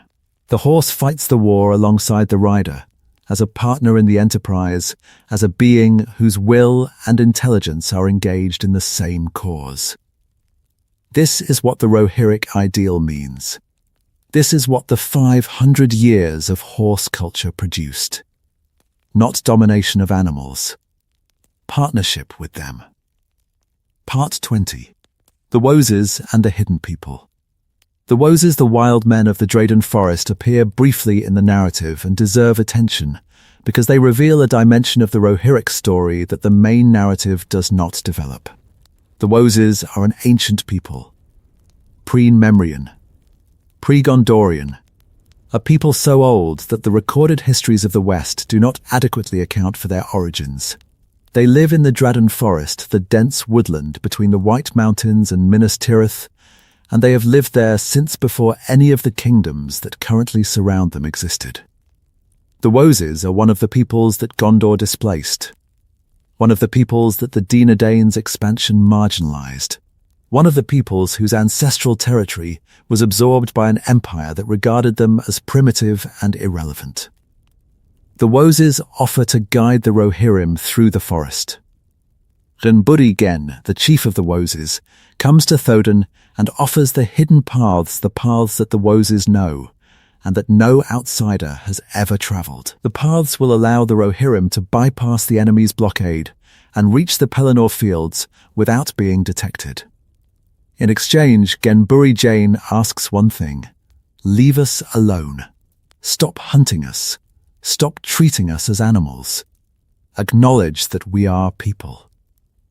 The request is the most damning comment on the Rohirric civilization in the entire Lord of the Rings. The Woses, an ancient people, living in their ancestral territory, must beg the Rohirrim for the basic recognition that they are human beings. The horse culture, for all its nobility, has been treating the forest people as subhuman. The Woses have been hunted, hunted like animals by the people who now need their help. Théoden agrees. Promises that the Rohirrim will leave the Woses in peace. And Genburigain guides the army through the forest, guides the army that has been hunting his people. Through the forest that his people have protected, to the battlefield where the army will fight and die for a cause that the Woses neither understand nor care about. The Woses' guidance saves the Rohirrim. Without the hidden paths, the Rohirrim cannot reach the Pelennor in time. The charge that fulfills the Oath of Yall and saves Minas Tirith is made possible by the generosity of a people that the Rohirrim have treated as less than human. This is the complexity. This is the specific quality of the Rohirric story that prevents it from being a simple, heroic narrative. The heroes need the help of the people they have wronged. The great charge depends on the guidance of the dispossessed. The fulfillment of the oath requires the cooperation of a people who have every reason to refuse. The Woses cooperate because they hate the Orcs more than they hate the Rohirrim. This is not a noble reason. It is a practical one. The Woses are not forgiving the Rohirrim's treatment of them. They are choosing the lesser evil. The Rohirrim are bad neighbors. The Orcs are worse. The alliance of desperation. The cooperation born not of mutual respect, but of mutual necessity. The Rohirric story includes this quality, because the Rohirric story is not a fairy tale. It is a story about real people who are heroic and flawed, noble and guilty, capable of the greatest sacrifice and the most casual cruelty. Part 21. The Return of the King and What It Means for Rohan. Aragorn's crowning as King Elessar, the restoration of the kingship of Gondor, changes the relationship between Rohan and Gondor in ways that the narrative implies rather than states. For 500 years, Rohan has dealt with the stewards. The stewards were not kings. They governed in the king's absence, maintained the kingdom's institutions, preserved the structures that the kings had built. The stewards were administrators, not rulers. The Oath of Yall was sworn to a steward. The alliance between Rohan and Gondor was negotiated with a steward. The entire 500-year relationship between the two kingdoms was conducted between the kings of Rohan and the stewards of Gondor, between the full authority of one kingdom and the delegated authority of the other. Aragorn changes this. Aragorn is a king, a genuine, divinely validated, prophecy-confirmed king. The return of the king to Gondor elevates the Gondorian side of the relationship from delegated authority to full authority, from the steward's administrative governance to the king's sovereign rule. This elevation changes the power dynamic. Rohan, under the oath, is allied with Gondor. But the ally has changed. The steward's Gondor and the king's Gondor are different institutions, and the alliance that was negotiated with one must be renegotiated or at least reaffirmed with the other. Orma and Aragorn are friends. The friendship between the two kings, forged in the shared experience of the war, cemented by the mutual respect that the fighting produced, is the personal foundation on which the renewed alliance rests. The Oath of All is the institutional foundation. The friendship of Orma and Aragorn is the personal dimension. The alliance is renewed, the oath is reaffirmed, and the relationship between Rohan and Gondor, which began as a contract between a desperate steward and a generous horse lord, is transformed by the war into a genuine partnership between two kingdoms that have bled together and that understand. Through the specific quality of shared sacrifice, what the alliance actually means. The shared sacrifice is the key. The Oath of Yall was a promise. The war transformed the promise into a bond, the specific, irreversible, forged in fire quality of connection that shared suffering produces, and that no contract can replicate. Rohan and Gondor are allies not because the oath requires it. Rohan and Gondor are allies because they fought together at Pelennor Fields, and because the fighting produced the specific quality of trust that makes alliances real. The oath was the framework. The war was the content. And the content, the grief and the courage and the specific quality of standing together against the dark is what makes the alliance endure. Part 21b. The Rohirrim at the Black Gate. After the Pelennor, the surviving Rohirrim faced one more test: the ride to the Black Gate. Aragorn proposed the strategy: lead the remaining armies of the West to the Morannon, the Black Gate of Mordor, and challenge Sauron directly. Not to defeat him. To distract him. To draw his eye away from the two hobbits climbing the slopes of Mount Doom, to give Frodo and Sam the sliver of time and attention they needed to reach the fire. The strategy was, from a military perspective, suicidal. The army of the West, depleted by the Pelennor, exhausted from days of forced marching, outnumbered by the forces of Mordor, by a factor that made the Pelennor odds look comfortable. This army was not going to defeat Sauron at his own gates. They were going to die there. That would die there, loudly, visibly, dramatically enough to keep Sauron's attention fixed on the distraction, while the real attack happened on the other side of the mountains. The Rohirrim rode, what was left of them, the survivors of the Pelennor, the riders who had lost their king and their prince, and a third of their number on the fields outside Minas Tirith. Those riders mounted up again and rode to the Black Gate, because Ormer agreed that the riding was necessary. Ormer did not know about Frodo, did not know about the ring's journey, did not know that the suicidal march to the Black Gate was a distraction designed to enable the ring's destruction. Ormer knew only that Aragorn proposed the march, and that the march was the right thing to do, and that the Rohirrim had come this far and would not stop now. The Rohirrim at the Black Gate are the Oath of Yall extended beyond the Oath's original scope. The Oath required the Rohirrim to ride to Gondor's aid. The Oath did not require the Rohirrim to ride to Mordor's gates. The Oath did not require the surviving riders to march to almost certain death at the doorstep of the Dark Lord's fortress. But the Rohirrim went, because the Oath had become more than a contract. The Oath had become an identity.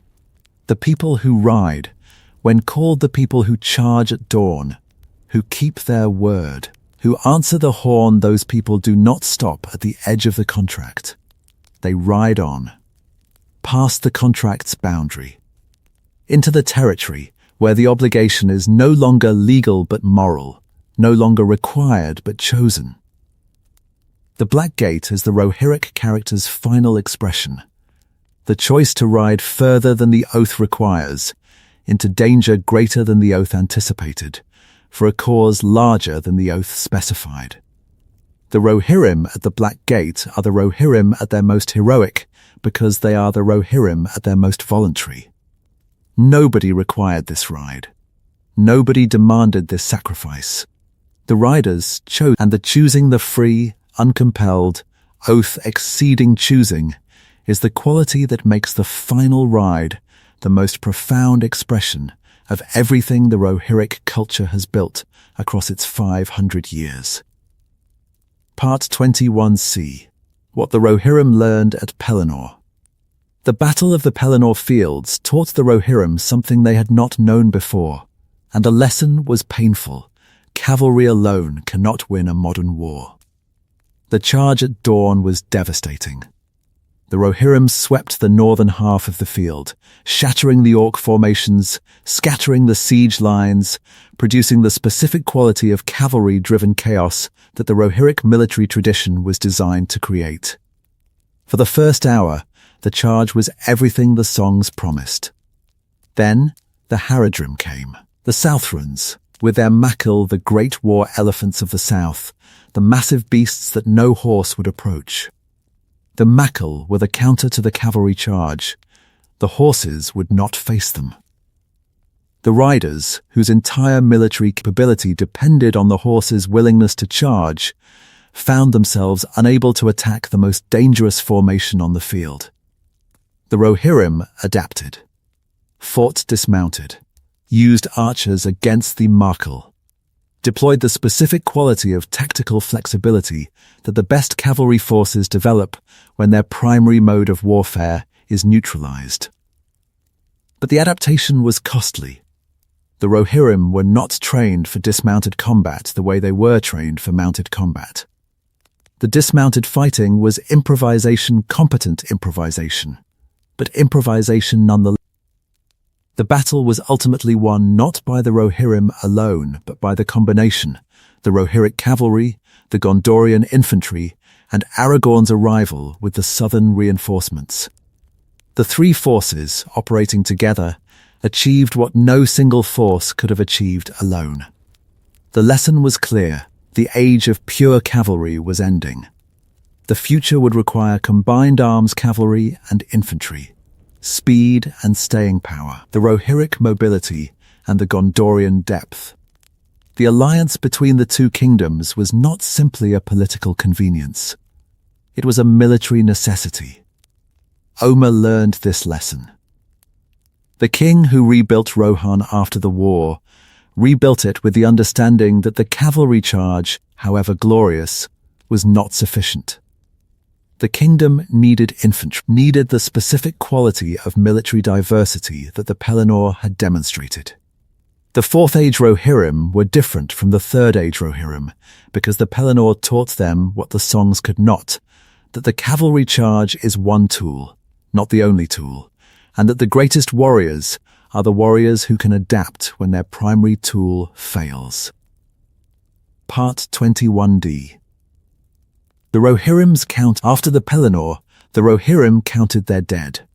The counting was a Rohirric tradition, the specific, ritual, communally performed act of naming every fallen rider, recording every loss, ensuring that no dead rider was forgotten.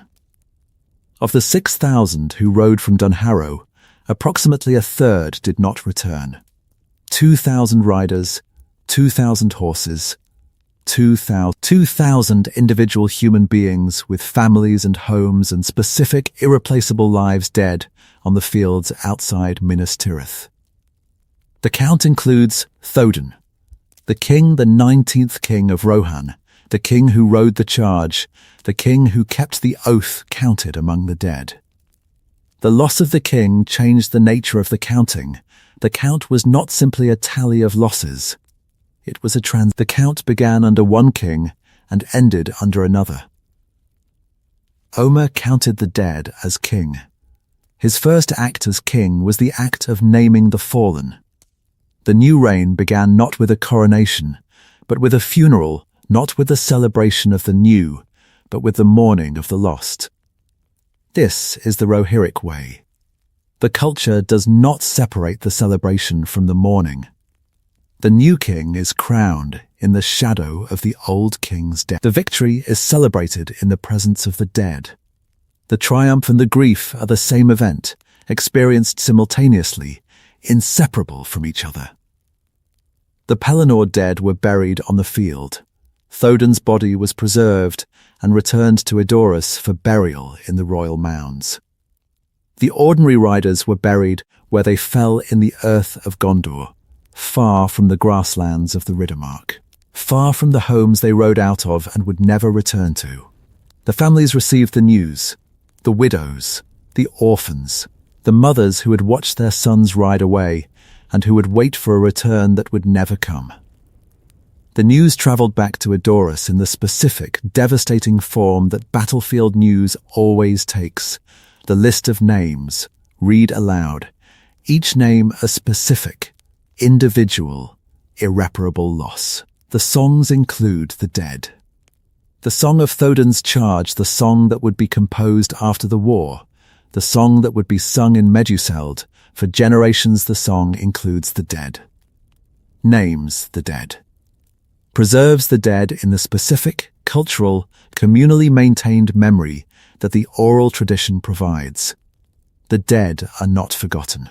In the Rohirric tradition, the dead are never forgotten, because the songs remember them, and the songs are sung, and the singing is the culture's way of keeping the dead present in the living world. 2,000 riders, 2,000 names in the song. 2,000 specific, individual, irreplaceable human beings whose lives were spent on the fields of Pelennor because an oath was sworn and the oath was kept. The cost of keeping the oath is counted in names. And the names, preserved in the songs, are the culture's most honest monument to what the keeping cost. Part 22. The culture of song and memory. The Rohirrim do not write their history. They sing it. This distinction sounds minor. It is fundamental. Written history is fixed. Once something is written, the words are stable. The text can be copied, distributed, preserved across centuries without alteration. Written history creates a relationship between the present and the past that is mediated by documents, by the specific, fixed, unchangeable records that scholars can consult and debate. Sung history is alive. The songs change with each singing, not in their essential content, but in their emphasis, their emotional weight, their specific application to the current moment. The singer who sings the Song of Yawl's Ride is not reciting a fixed text. The singer is performing the song, giving it life, giving it the specific emotional quality that the current audience needs, connecting the past to the present through the singer's interpretation rather than through the scholar's analysis. The Rohirric oral tradition is the culture's memory system. Not a record-keeping system, a memory. The distinction matters because memory is selective, emotional, and purposeful in ways that record-keeping is not. Memory keeps what matters. Memory shapes the past to serve the present. Memory is not neutral, it has an agenda, and the agenda is the formation of identity. The songs of Rohan tell the riders who they are. The Song of All's Ride tells every rider that when the call comes, you ride. The Song of Helm Hammerhand tells every defender that when the fortress is surrounded, you hold. The songs are not information. They are instruction. They are the culture's way of saying, this is what we do, this is who we are, this is what is expected of you. Théod's speech at Pelennor Fields is a song. Not literally, it is not set to music, not performed with the formal structure of the traditional Rohirric poem. But the speech has the specific quality of the oral tradition. It connects the present to the past. It tells the riders who they are. It gives the current moment the weight of 500 years of accumulated identity. When Théod says ride now, ride to ruin and the world's ending, he is singing. Singing the song that every rider has heard since childhood. The song that says, we ride, we always ride. When the dawn comes and the horns sound and the enemy is before us, we ride. The songs are why the charge happens. Not the strategic calculation, not the military assessment. The songs. 500 years of accumulated poetry, 500 years of accumulated identity, 500 years of the specific cultural message that says this is who we are, and the message, delivered in the king's voice at the moment of the charge, is the thing that makes 6,000 riders lower their spears and gallop into certain death. Part 23. The Rohirrim and Gondor, two sides of one coin. The relationship between Rohan and Gondor is not simply an alliance. It is a contrast, a deliberate, Tolkien-crafted contrast between two modes of human civilization that illuminate each other by their differences. Gondor is ancient. Rohan is young. Gondor is urban. Rohan is rural. Gondor's power comes from its walls, the great fortifications of Minas Tirith, the layered stone and engineered defense that centuries of Memrian masonry produced. Rohan's power comes from its horses, the living, breathing, mortal instruments of mobility that cannot be built, but must be bred and trained and sustained through the specific quality of cultural attention that the horse culture provides. Gondor writes its history in books. Rohan sings its history in songs. Gondor's military is professional standing armies, career soldiers, the specific quality of institutional military that empires produce. Rohan's military is national. Every able-bodied rider is a potential soldier, and the muster draws from the entire population rather than from a professional caste. Gondor is declining. The long, slow Third Age decline of Gondor, the demographic shrinkage, the loss of territory. The specific quality of civilizational weariness that comes from being very old and very tired, this decline, is the backdrop against which the War of the Ring unfolds. Gondor is great, but diminished. Powerful, but exhausted. The walls are still strong, but the people behind them are fewer. Rohan is vital. Young, still growing. Still building. The specific quality of youthful energy that a 500-year-old civilization possesses, the energy that a 3,000-year-old civilization has spent, is what Rohan brings to the alliance. Rohan does not have Gondor's depth, but Rohan has Gondor's lack, vitality. The alliance works because each side provides what the other. Gondor provides the strategic depth, the institutional knowledge, the diplomatic networks, the specific quality of long-term thinking that 3,000 years of governance produces.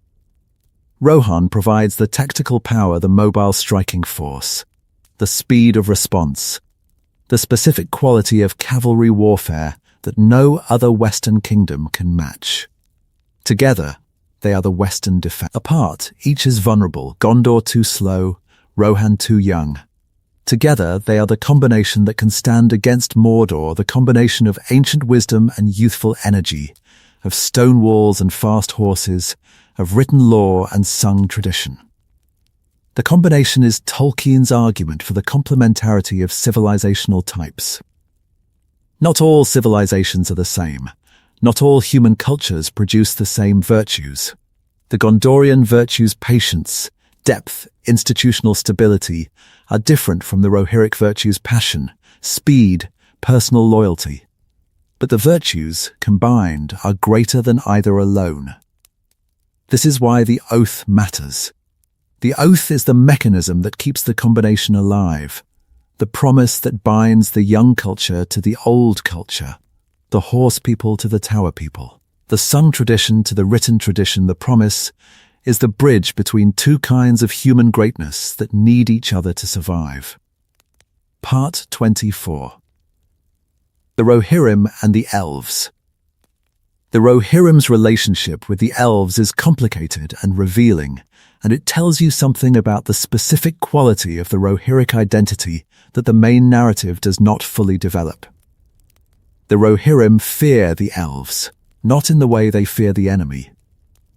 In the specific way that a young culture fears a very old culture, the way that a 500-year-old civilization fears a 10,000-year-old civilization.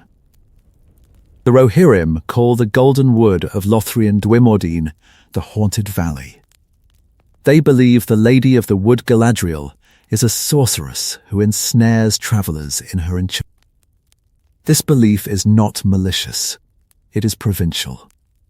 The Rohirrim, for all their military sophistication, are a provincial culture, a culture whose experience of the world is limited to the grasslands of the Riddermark and the surrounding lands. The Elves are alien to this experience. The specific quality of Elvish existence, the near immortality, the connection to the deep past. The beauty that transcends the mortal understanding of beauty, this quality, is unsettling to the Rohirric sensibility. Omer speaks dismissively of the Elves. When Gimli speaks of Galadriel's beauty, Omer is skeptical, almost hostile.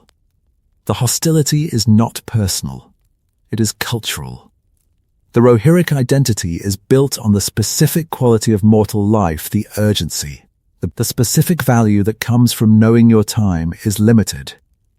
The Elvish existence, which transcends these qualities, is not just unfamiliar to the Rohirric sensibility, it is threatening.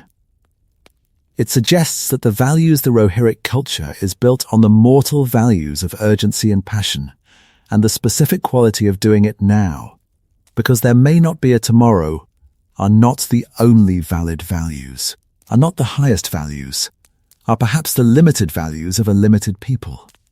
The Rohirrim's suspicion of the elves is the suspicion of the young for the old. The suspicion that your way of life, the way that feels natural and inevitable, is not the only way, and that the other way might have something that yours lacks. Legolas's presence at Helm's Deep is the confrontation of these two cultures. The elf on the walls of the Rohirric fortress. The immortal among the mortals. The specific quality of Elvish, the calm that comes from having seen this before, from having survived battles that these young men's great-great-grandfathers did not live to tell this calm, is both reassuring and unsettling. The friendship between Legolas and Gimli the elf and the dwarf, the traditional enemies.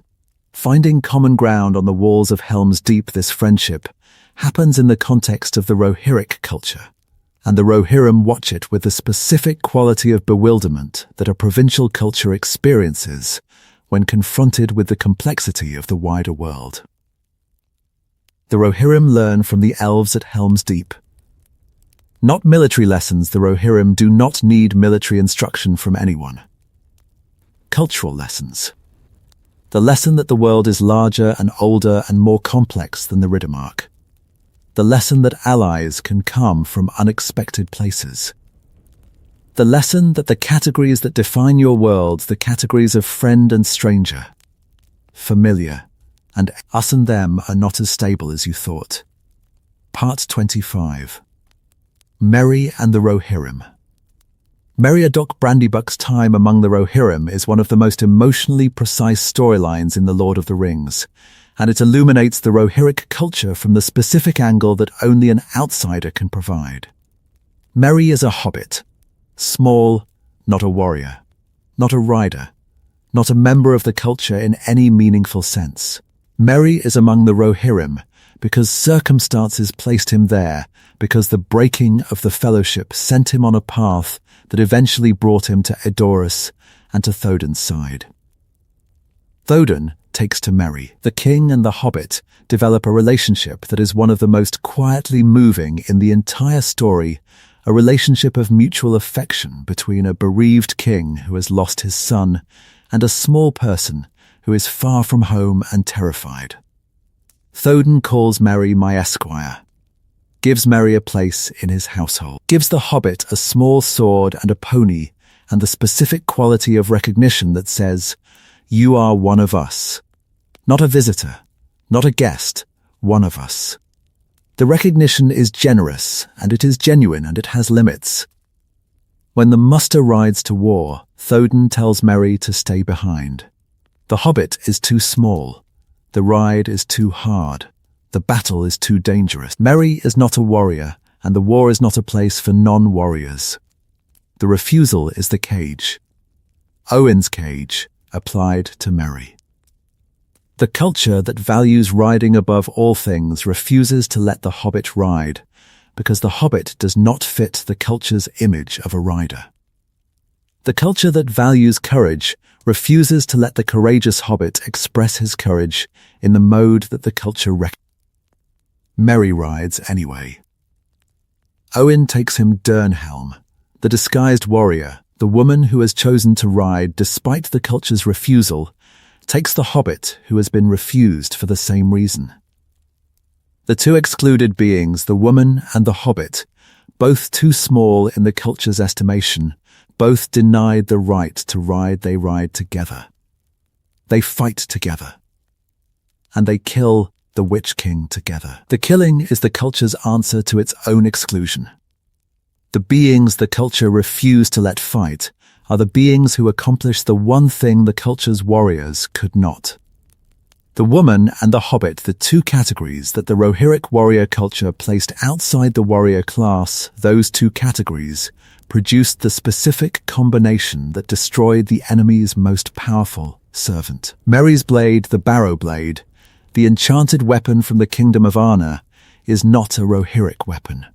It is a weapon from another culture, another time, another tradition entirely. The hobbit carries a weapon that the Rohirrim did not make and could not have made, and the weapon is the specific instrument that breaks the Witch King's invulnerability. The Rohirric culture, for all its greatness, could not have killed the Witch King alone. The killing required the outsiders, the woman who was denied the right to fight, and the hobbit who was denied the right to ride, carrying a weapon from a dead kingdom that the Rohirrim had never visited. The culture's triumph was accomplished by the people the culture excluded, using the resources the culture did not possess. Part 26. What Tolkien built Rohan from. Tolkien built the Rohirrim from the Anglo-Saxons. Not precisely, the Rohirrim are not a one-to-one copy of any historical people, but the cultural DNA of Rohan is Anglo-Saxon. The language is Anglo-Saxon. The names are Anglo-Saxon. The social structures, the mead hall, the lord-retainer bond, the specific quality of warrior culture that values personal loyalty above institutional obedience, these are Anglo-Saxon. Tolkien was an Anglo-Saxon scholar. His academic career was built on the study of Old English language and literature. Beowulf, the great Anglo-Saxon poem about a warrior king who fights monsters and dies in the fighting, was Tolkien's professional specialty. His lecture, Beowulf, The Monsters and the Critics, is one of the most influential pieces of literary criticism ever written about the poem. Rohan is Tolkien's Anglo-Saxon kingdom. Meduseld is Heorot, the golden mead hall of Beowulf, the great hall where the king sits and the warriors feast and the poet sings the songs of the ancestors. Thodin is Hrothgar, the old king, beset by enemies he cannot face, rescued by a wandering stranger with supernatural capability. The Rohirric songs are Anglo-Saxon poetry, the specific, formal, alliterative verse that the Old English tradition used to preserve its cultural memory. Tolkien loved the Anglo-Saxons, loved their literature, their language, their specific quality of cultural identity. But Tolkien also knew the Anglo-Saxons' limitations, knew that the warrior culture was beautiful and doomed, that the mead hall values of personal loyalty and heroic sacrifice were not sufficient to sustain a civilization against the longer-term threats that the wider world presented. The Rohirrim have the Anglo-Saxon virtues, courage, loyalty, the specific quality of personal honor that makes a warrior culture function. The Rohirrim also have the Anglo-Saxon limitations, provincialism, insularity, the specific quality of cultural narrowness that makes a warrior culture vulnerable to threats it cannot understand, because it has no framework for understanding them. Saruman exploits the limitations. The Rohirrim cannot fight Saruman because the Rohirric culture does not have a framework for understanding Saruman.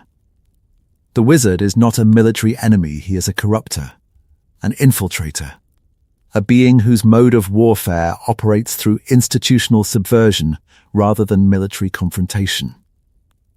The Rohirric culture, which is organized around the military confrontation, has no defense against the institutional subversion. Gandalf provides the defense. Gandalf the wanderer, the outsider, the being who moves between cultures, provides the specific quality of understanding that the Rohirric culture lacks. Gandalf understands Saruman because Gandalf operates in the same domain. Gandalf can cure Thodin because Gandalf can see the enchantment. The Rohirrim cannot cure their own king because the cure requires a mode of knowledge that the Rohirric culture does not possess. The dependence on Gandalf is the Rohirric limitation expressed as narrative. The culture cannot save itself. The culture needs the outsider, the wanderer, the wizard, the being who does not belong to the culture, but who understands the threat that the culture cannot understand. Part 27. The women left behind. Let me stay with the women of Rohan for a moment, because Owen's story is not the only women's story in the Rohirric narrative. It is the most fully developed. It is not the only one.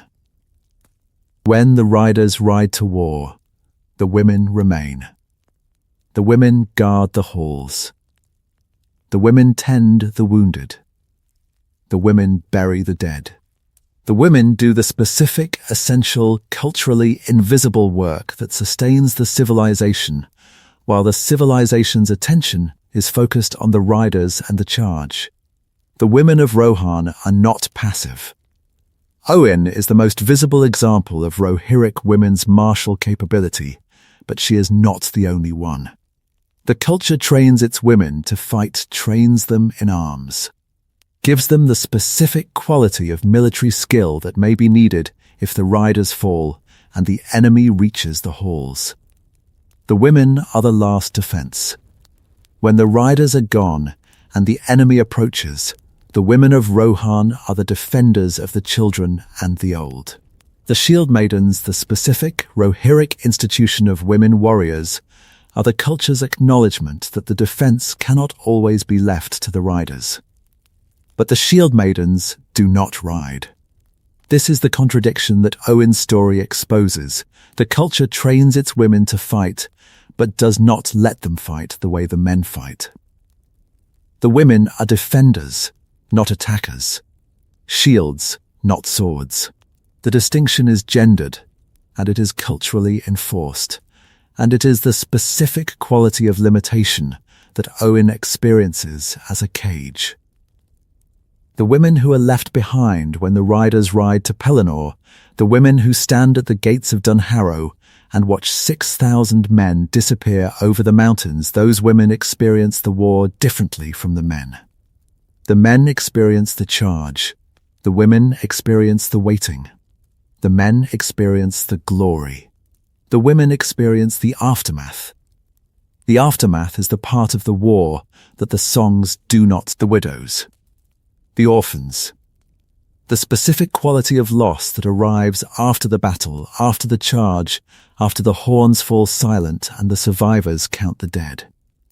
The women of Rohan bear this loss. Bear it as they have always borne it in the hall, behind the gates, in the specific quality of endurance that is not rewarded with songs, because the culture's songs are about the riders, not the waiting. Owen breaks this pattern. Owen rides. Owen fights. Owen kills the Witch King. And in the breaking, Owen makes visible the quality that the women have always had, but that the culture's songs have always hidden.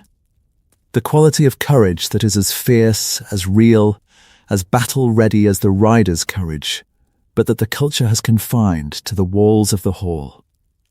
Part 28. The Rohirrim after the war. The Fourth Age, the age that begins with the destruction of the Ring and the coronation of Aragorn, is the age of the Rohirrim's maturation. The young culture that was defined by its riders and its charges must become something more, must develop the institutional depth that the young culture phase did not require. Oma rules for 65 years, the longest reign of any king of Rohan. 65 years of peace, the first extended peace in the kingdom's history, the first period during which the constant warfare that shaped the culture's identity is absent. The peace changes the culture. The warrior values, which were forged in constant warfare, must be sustained in peacetime, and sustaining warrior values in peacetime is a fundamentally different challenge from sustaining them in wartime. In wartime, the values are confirmed by experience. Every battle demonstrates the importance of courage, loyalty, the specific quality of personal sacrifice that the warrior culture values. In peacetime, the values are maintained by tradition alone, by the songs that remember the battles, by the cultural practices that rehearse the warrior skills, by the specific quality of remembered identity that tells the young riders who they are, even when the young riders have never fought. The transition from wartime culture to peacetime culture is the specific challenge that the Fourth Age presents to Rohan. The challenge is not military. The military threats have been neutralized by the war's outcome. The challenge is cultural, the challenge of maintaining the identity that was forged in war when the war is over. Some warrior cultures fail this transition. The values that were forged in combat do not survive the absence of combat. The culture, without the external pressure that gave the values their urgency, relaxes into something softer, something less defined, something that retains the forms of the warrior culture without the substance. The Rohirrim, under Omer and his successors, navigate this transition. Not perfectly, the mythology does not detail the specific challenges of the Fourth Age Rohirric culture. But the fact of Omer's long reign suggests stability. The fact of the continued alliance with Gondor suggests institutional maturity. The fact of the Rohirrim's continued existence as a distinct culture suggests that the transition from wartime to peacetime was accomplished without the dissolution of the cultural identity. The songs helped. The songs, which had preserved the culture's identity through 500 years of warfare, continued to preserve it through the decades of peace. The Song of Ewell's Ride. The Song of Helm's Hold. The Song of Thodun's Charge. The songs remembered the battles, and the songs taught the young, and the songs maintained the specific quality of Rohirric identity that the peacetime experience could not confirm through direct experience. The songs carried the culture across the peace the way the horses carried the culture across the plains, through the specific quality of transmission that keeps the essential thing alive even when the circumstances that produced it have changed. The singing never stopped. In Meduseld, in the farmsteads of the Riddermark, in the camps of the Ords and the halls of the marshals, the singing continued.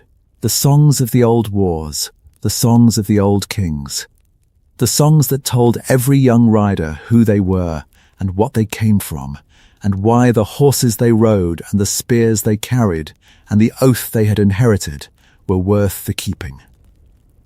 Part 29. The Geography of Identity. The land of Rohan is not simply the stage on which the Rohirric story is performed. The land is a character. The specific quality of the Riddermark, the vast, open, wind-swept grassland that stretches from the White Mountains to the Entwash, is the physical expression of the culture that inhabits it. The grassland produces the horse culture the way the ocean produces the seafaring culture. The specific quality of the terrain, open, flat, traversable on horseback at high speed, determines the specific quality of the civilization that develops on it. You cannot have a cavalry culture without grassland.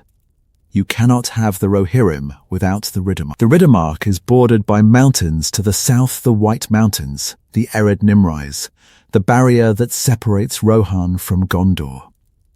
The mountains are the culture's wall, the protection that makes the grassland habitable, the natural defense that prevents the enemies from the south from simply pouring into the plains.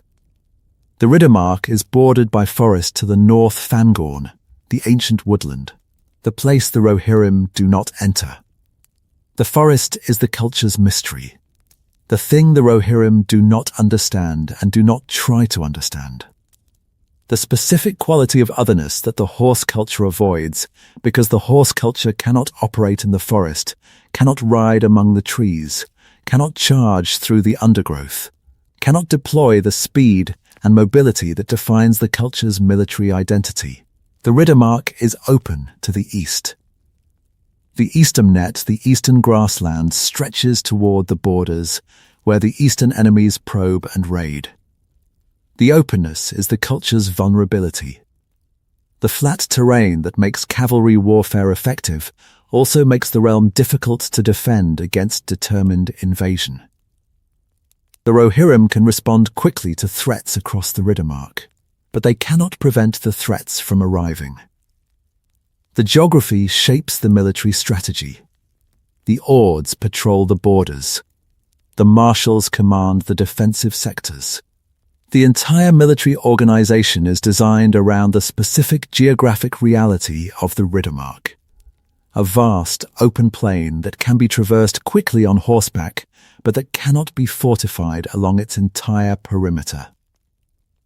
Helm's Deep is the exception, the one fortification in the otherwise unfortified landscape. The one place where the grassland culture's refusal to build walls gives way to the specific necessity of having one place, one defensible position where the culture can retreat when the open plains are overrun. The geographic identity of the Riddermark is the cultural identity of the Rohirrim expressed in landscape. Open people. Open land. Fast people. Fast horses.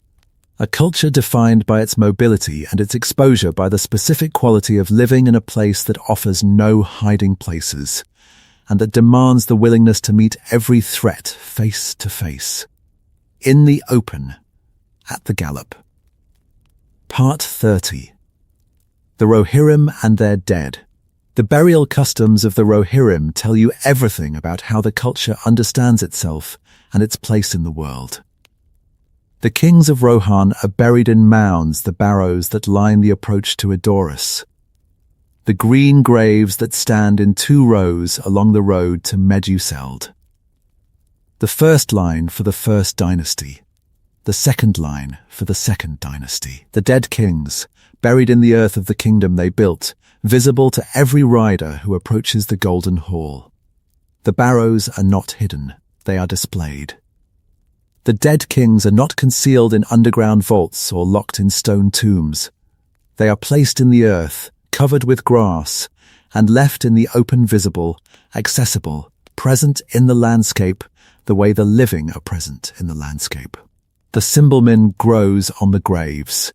The white flower ever mind the small white blossoms that cover the burial mounds and that bloom all year round. The flowers are the dead king's presence in the living world. The specific quality of the Cymbalmin, its constancy, its whiteness, its refusal to follow the seasonal cycle that other plants follow, is the visual expression of the dead king's continued relevance. The dead are not gone. The dead are here. The dead are part of the landscape that the living inhabit. Théoden is buried among his fathers. After the Pelennor, after the victory, after the war, Théoden's body is brought back to Edoras and buried in the royal mounds. The 19th mound in the second line. The newest grave in the Avenue of Kings. The burial is the culture's final statement about Théoden. He belongs here. He belongs among the kings who came before him. He kept the oath. He rode the charge. He died in the battle. He earned his place in the line of mounds that tells the culture's history in earth and grass and white flowers. The ordinary riders are not buried in the royal mounds. The ordinary dead, the thousands of riders who fell at Helm's Deep, at the fords of Isen, at the Pelennor Fields, are buried where they fell. Buried in the earth of the battlefield, their graves marked by the weapons they carried, their names preserved in the songs that the living sing. The battlefield burials are the culture's most democratic expression. The king is buried in the royal mound. The rider is buried in the field. But both burials have the same quality. The dead are placed in the earth of the place they defended. And the earth receives them, and the grass grows over, and the culture remembers them in the songs that keep the memory alive. The dead are the culture's foundation. Literally, the dead are in the ground that the living ride across. The horse's hooves pass over the graves. The culture rides on the bodies of its ancestors. The living and the dead share the same earth, and the sharing is the culture's deepest expression of continuity. Part 31. The Entwives and What Was Lost. The Entwives are mentioned in the context of Rohan, because the Entwives' lost gardens were in the lands that became the Riddermark, and the loss of the Entwives is one of the deepest and saddest themes in the mythology, a theme that connects to the Rohirric story in ways that the main narrative hints at, but does not fully develop. The Ents and the Entwives separated in the deep past. The Ents loved the wild forests. The Entwives loved the cultivated gardens. The two peoples, male and female of the same race, drifted apart because their visions of how to live in the world were incompatible. The Ents wanted the forest as it was. The Entwives wanted the garden as they could make it. The Entwives' gardens were in the Brown Lands, the desolated region east of the Anduin, that was once fertile and is now barren. But some traditions suggest that the Entwives' influence extended into the lands that would become Rohan, that the grasslands of the Riddermark, the fertile plains that sustain the horse culture, were once tended by the Entwives before their death. If this is true, then the Rohirrim are living on the Entwives' lost garden. The grassland that the horse culture depends on, the open, fertile, horse-sustaining plain, may be the remnant of a garden that was cultivated by beings who are now lost. The Rohirrim do not know this. The Rohirrim have no tradition of the Entwives. The horse culture takes the grassland as a given, as the natural landscape that has always been there, that requires no explanation, that is simply the world as the horse culture finds it. But the grassland is not entirely natural. The grassland may be the last trace of a cultivation that predates the Rohirrim by thousands of years, the last remaining product of the Entwives, sustained by the memory of the soil even after the gardeners have vanished. The Ents in Fangorn are the Entwives' abandoned partners. The forest on the northern border of the Riddermark is inhabited by beings who are searching for the beings whose work may have created the very landscape that the Rohirrim inhabit. The searchers and the seeked are separated by the cultural border between forest and grassland, the border that the Rohirrim maintain, without knowing that the border separates two halves of a broken relationship. Treebeard asks the hobbits about the Entwives. Have you seen Entwives in the Shire? The question is heartbreaking because the answer is no. The Entwives are gone. The gardens are sustained by their memory, but the gardeners themselves have disappeared from the world. The Rohirrim ride across the Entwives' garden. The horses graze on the Entwives' grass. The culture that defines itself by its relationship with the living landscape is sustained by a landscape that was shaped by beings the culture has never known and will never meet. Part 32. The Paths of the Dead and what they mean for Rohan. The Paths of the Dead run through the White Mountains, through the mountains that form Rohan's southern border. And the paths tell a story about the Rohirrim's relationship with the deeper history of the lands they inhabit. The dead who haunt the paths are the Oathbreakers, the men of the mountains who swore an oath to Isildur at the end of the Second Age, and then broke it. They promised to fight against Sauron. When the time came, they refused, and Isildur cursed them. They would find no rest until they fulfilled their oath. The Oathbreakers have haunted the mountains for 3,000 years. 3,000 years of the specific quality of undead existence that the broken oath produced, conscious, trapped, unable to rest, waiting for the moment when the oath could finally be fulfilled. Aragorn fulfills the oath. Aragorn, as Isildur's heir, enters the Paths of the Dead and commands the Oathbreakers to fulfill their promise. The dead follow Aragorn to the Battle of the Pelennor Fields and turn the tide of the battle, the ghost army sweeping through the Corsair fleet, the specific quality of undead terror breaking the enemy's will. The Paths of the Dead are in Rohan's mountains. The Rohirrim know about the paths. The Rohirrim fear the paths, fear them with the specific quality of cultural dread that a young people feel toward the deep history of the land they inhabit. The dread is justified. The paths represent the layer of history that the Rohirrim did not create and cannot control. The mountains were there before the Rohirrim. The dead were there before the oath and the curse and the undead existence. All of this predates the Rohirric culture by millennia. The Rohirrim live on top of a history they did not make. The grasslands they ride across were shaped by the Entwives. The mountains that border their kingdom are haunted by the Oathbreakers. The fortress they defend at Helm's Deep was built by the Gondorians. The very name of their kingdom, Rohan, is a Gondorian word, not a Rohirric one. The Rohirrim are newcomers in an old land. And the old land has its own stories that the Rohirric culture has not absorbed, has not integrated, has not made its own. The Rohirric songs sing of All and Helm and the 500 years of the Mark. They do not sing of the Entwives or the Oathbreakers, or the deep history that underlies the surface on which the horse culture runs. The Paths of the Dead are the reminder that the Rohirric story is not the only story, that the land has depths that the horse culture does not know, that the grassland the riders cross conceals layers of grief, of broken promises, of undead waiting that the riders' songs do not record and the riders' culture does not acknowledge. Part 33. What Gandalf saw in Gandalf's relationship with Rohan is the relationship of the outsider, who sees the culture more clearly than the culture sees itself. Gandalf recognizes the Rohirrim's value, recognizes the specific quality, the speed, the loyalty, the passionate, unweathered commitment to keeping their word that makes the Rohirrim essential to the war against Sauron.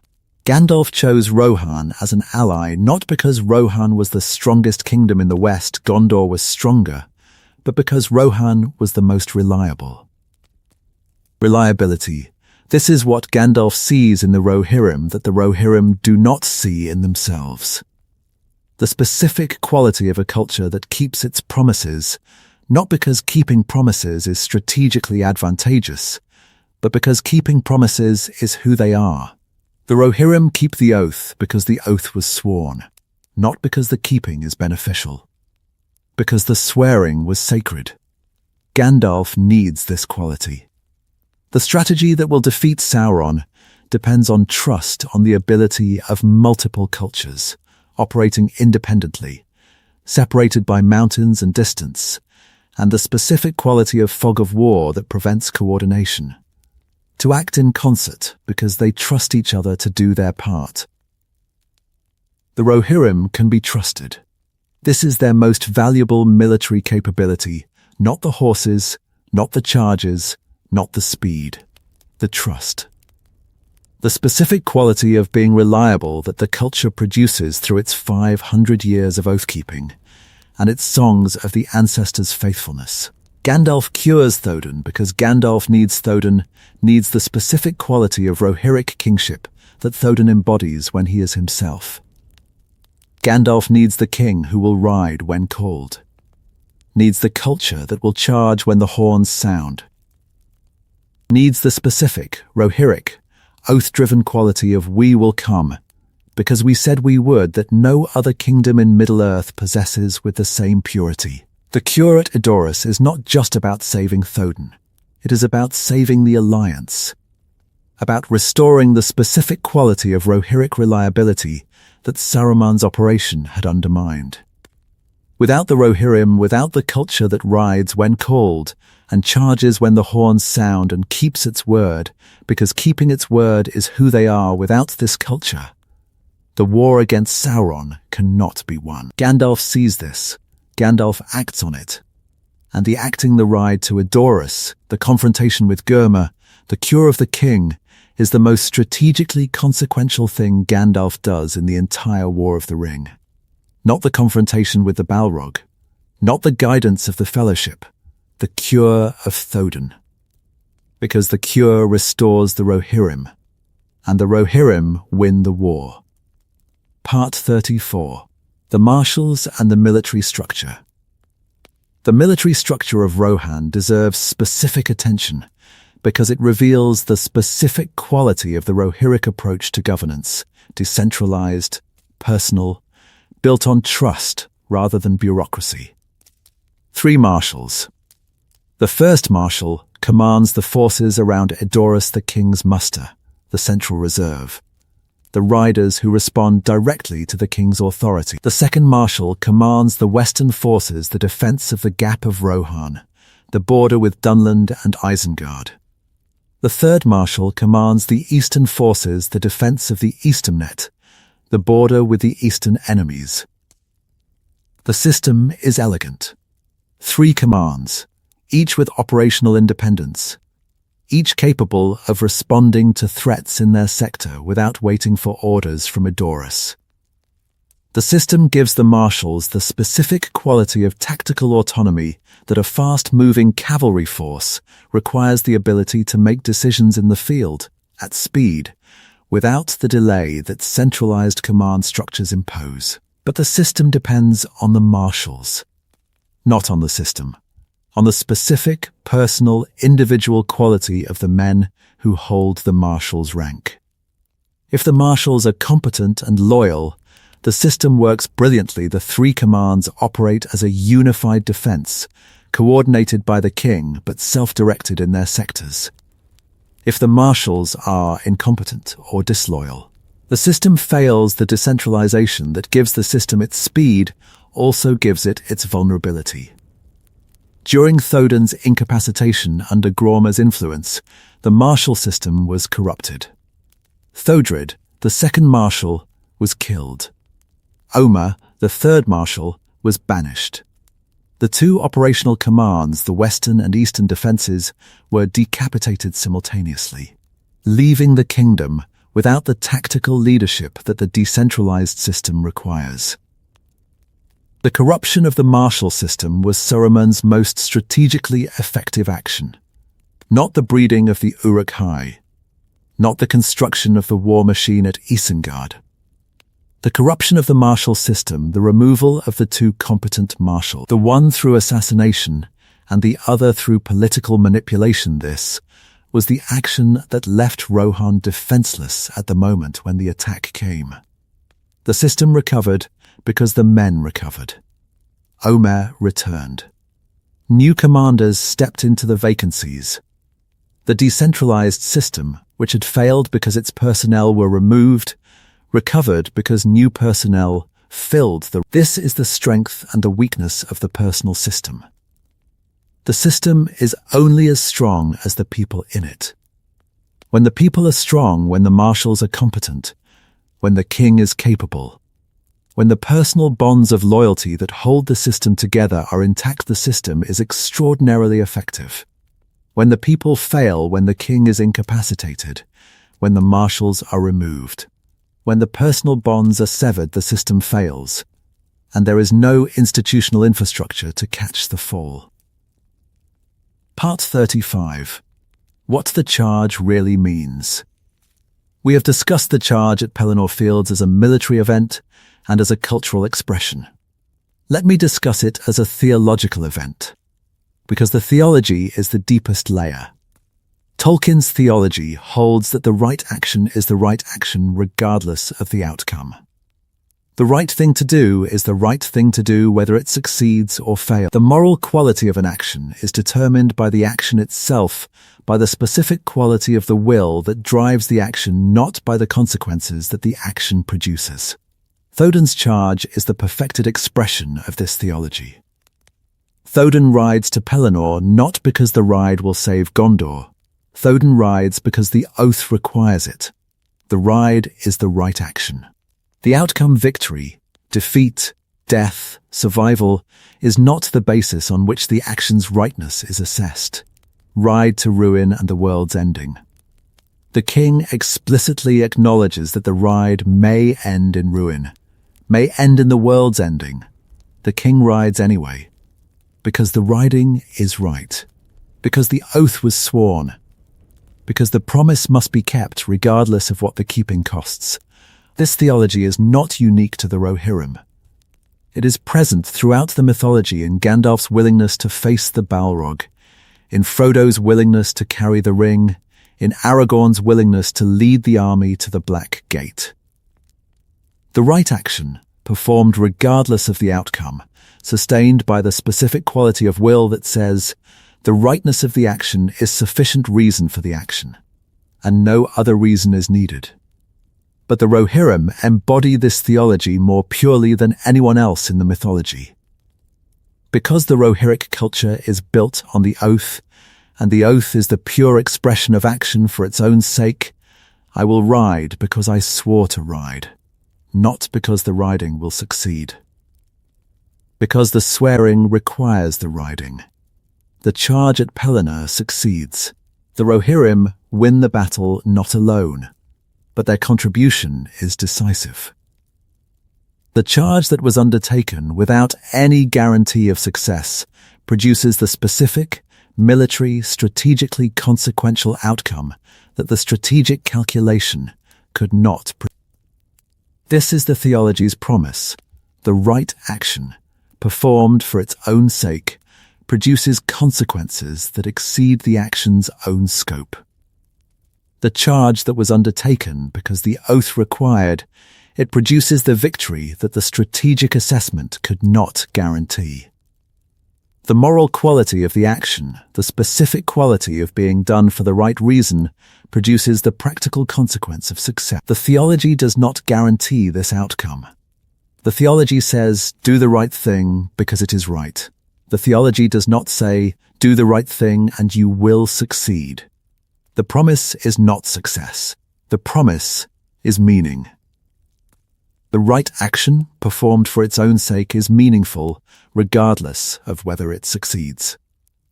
But in the specific case of the Pelennor charge, in the specific, Tolkien-crafted case of 6,000 riders charging into impossible odds because a 500-year-old oath requires it, the meaning and the success coincide. The right action produces the right outcome. And the coincidence is not an accident. It is, in Tolkien's theology, providence, the specific quality of divine guidance that operates through the actions of free beings who choose the right because it is right. The Rohirrim did not know they would succeed. The Rohirrim did not ride because they expected to win. The Rohirrim rode because the oath required the riding, and the riding was the right thing to do, and the rightness was sufficient. And the rightness, expressed through 6,000 spears at dawn, saved the world.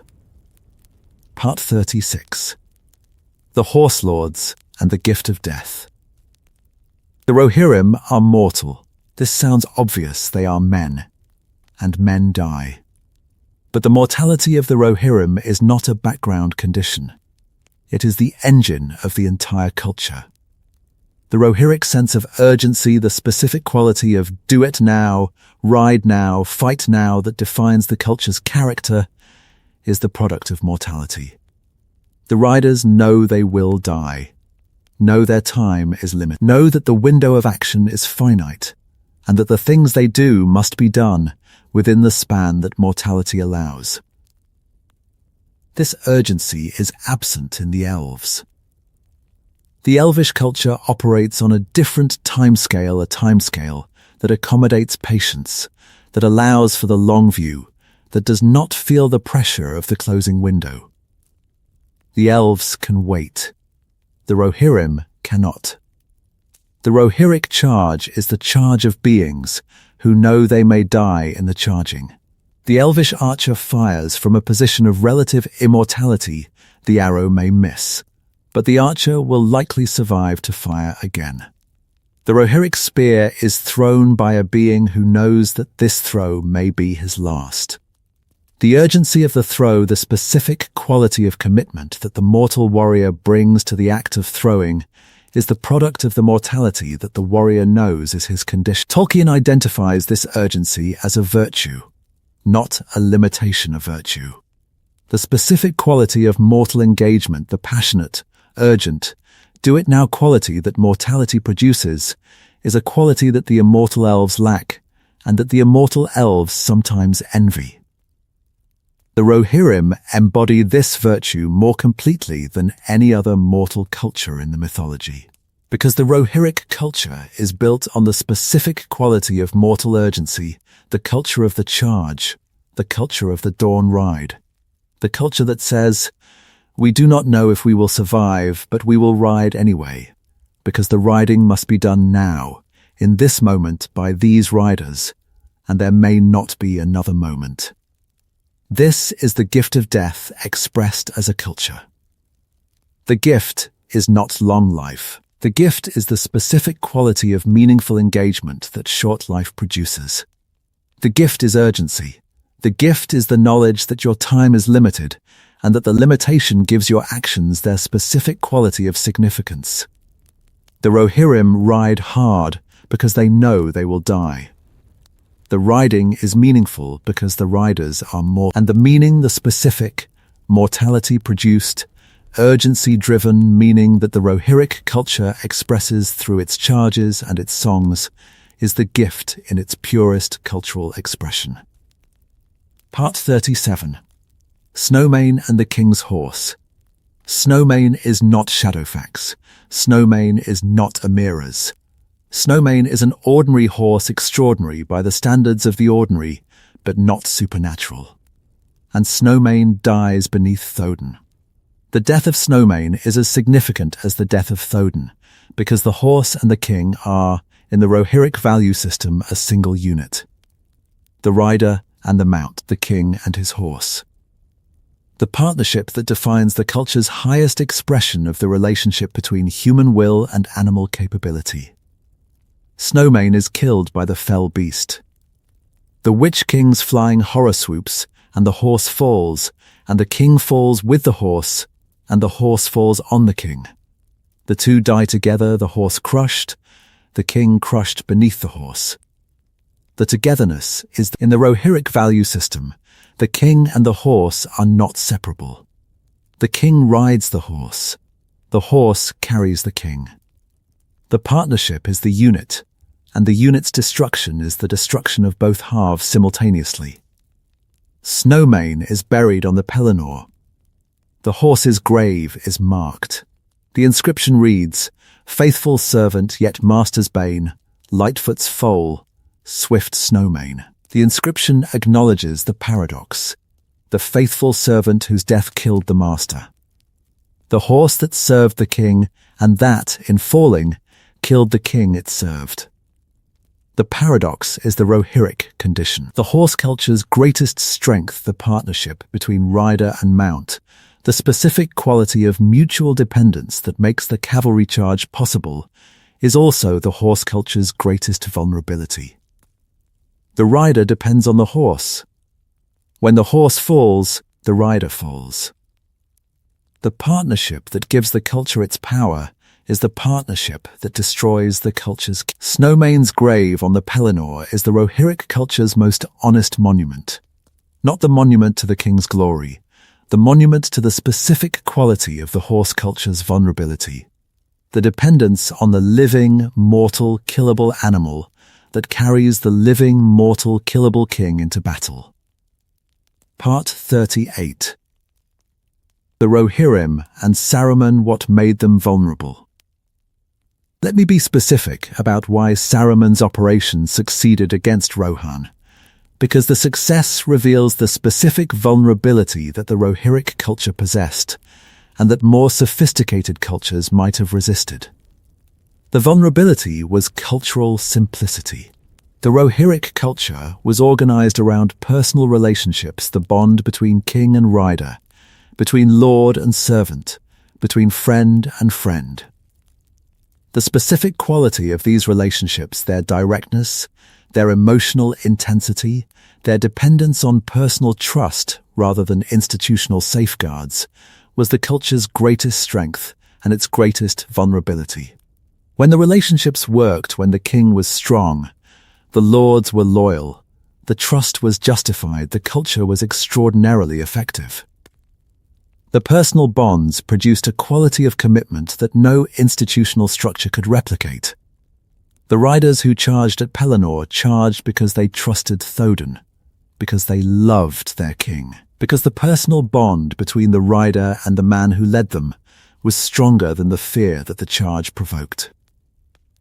When the relationships were corrupted, when Grurmar poisoned the king's mind, when the trust between king and marshal was broken, when the personal bonds that held the system together were severed, the culture had no defense, no institutional safeguards, no procedural checks, no bureaucratic structures that could continue functioning when the personal relationships failed. Gondor had institutions. Gondor had the stewardship, a formal, institutional, procedurally defined mechanism for governance that could continue functioning regardless of the personal qualities of the individual steward. Gondor's strength was its institutional depth, the specific quality of procedural governance that sustained the kingdom through periods of weak leadership, because the institutions were stronger than any individual leader. Rohan had no such institutions. Rohan had the king. And when the king was compromised, the kingdom was compromised. Because the king was not simply the head of an institutional structure. The king was the institution. The king's person was the government. The king's will was the policy. Saruman attacked the king because the king was the system. Remove the king's capability not through assassination, which would produce a successor, but through manipulation, which leaves the king in place while rendering the king ineffective, and the entire system is rendered ineffective without technically being destroyed. The sophistication of Saruman's attack was calibrated to the simplicity of the Rohirric system. Saruman did not need to corrupt an institution. He needed to corrupt one man. One man whose personal effectiveness was the kingdom's institutional effectiveness. One relationship, the relationship between the king and his counselor, that, once corrupted everything. The Rohirrim's vulnerability to Saruman is the flip side of the Rohirrim's strength at Pelennor. The same personal quality that makes the culture's commitment so powerful, the quality of individual trust, personal loyalty, the rider's devotion to the man who leads him makes the culture vulnerable to the manipulation of the man they trust. Trust is the weapon and the weakness. The Rohirrim trust deeply.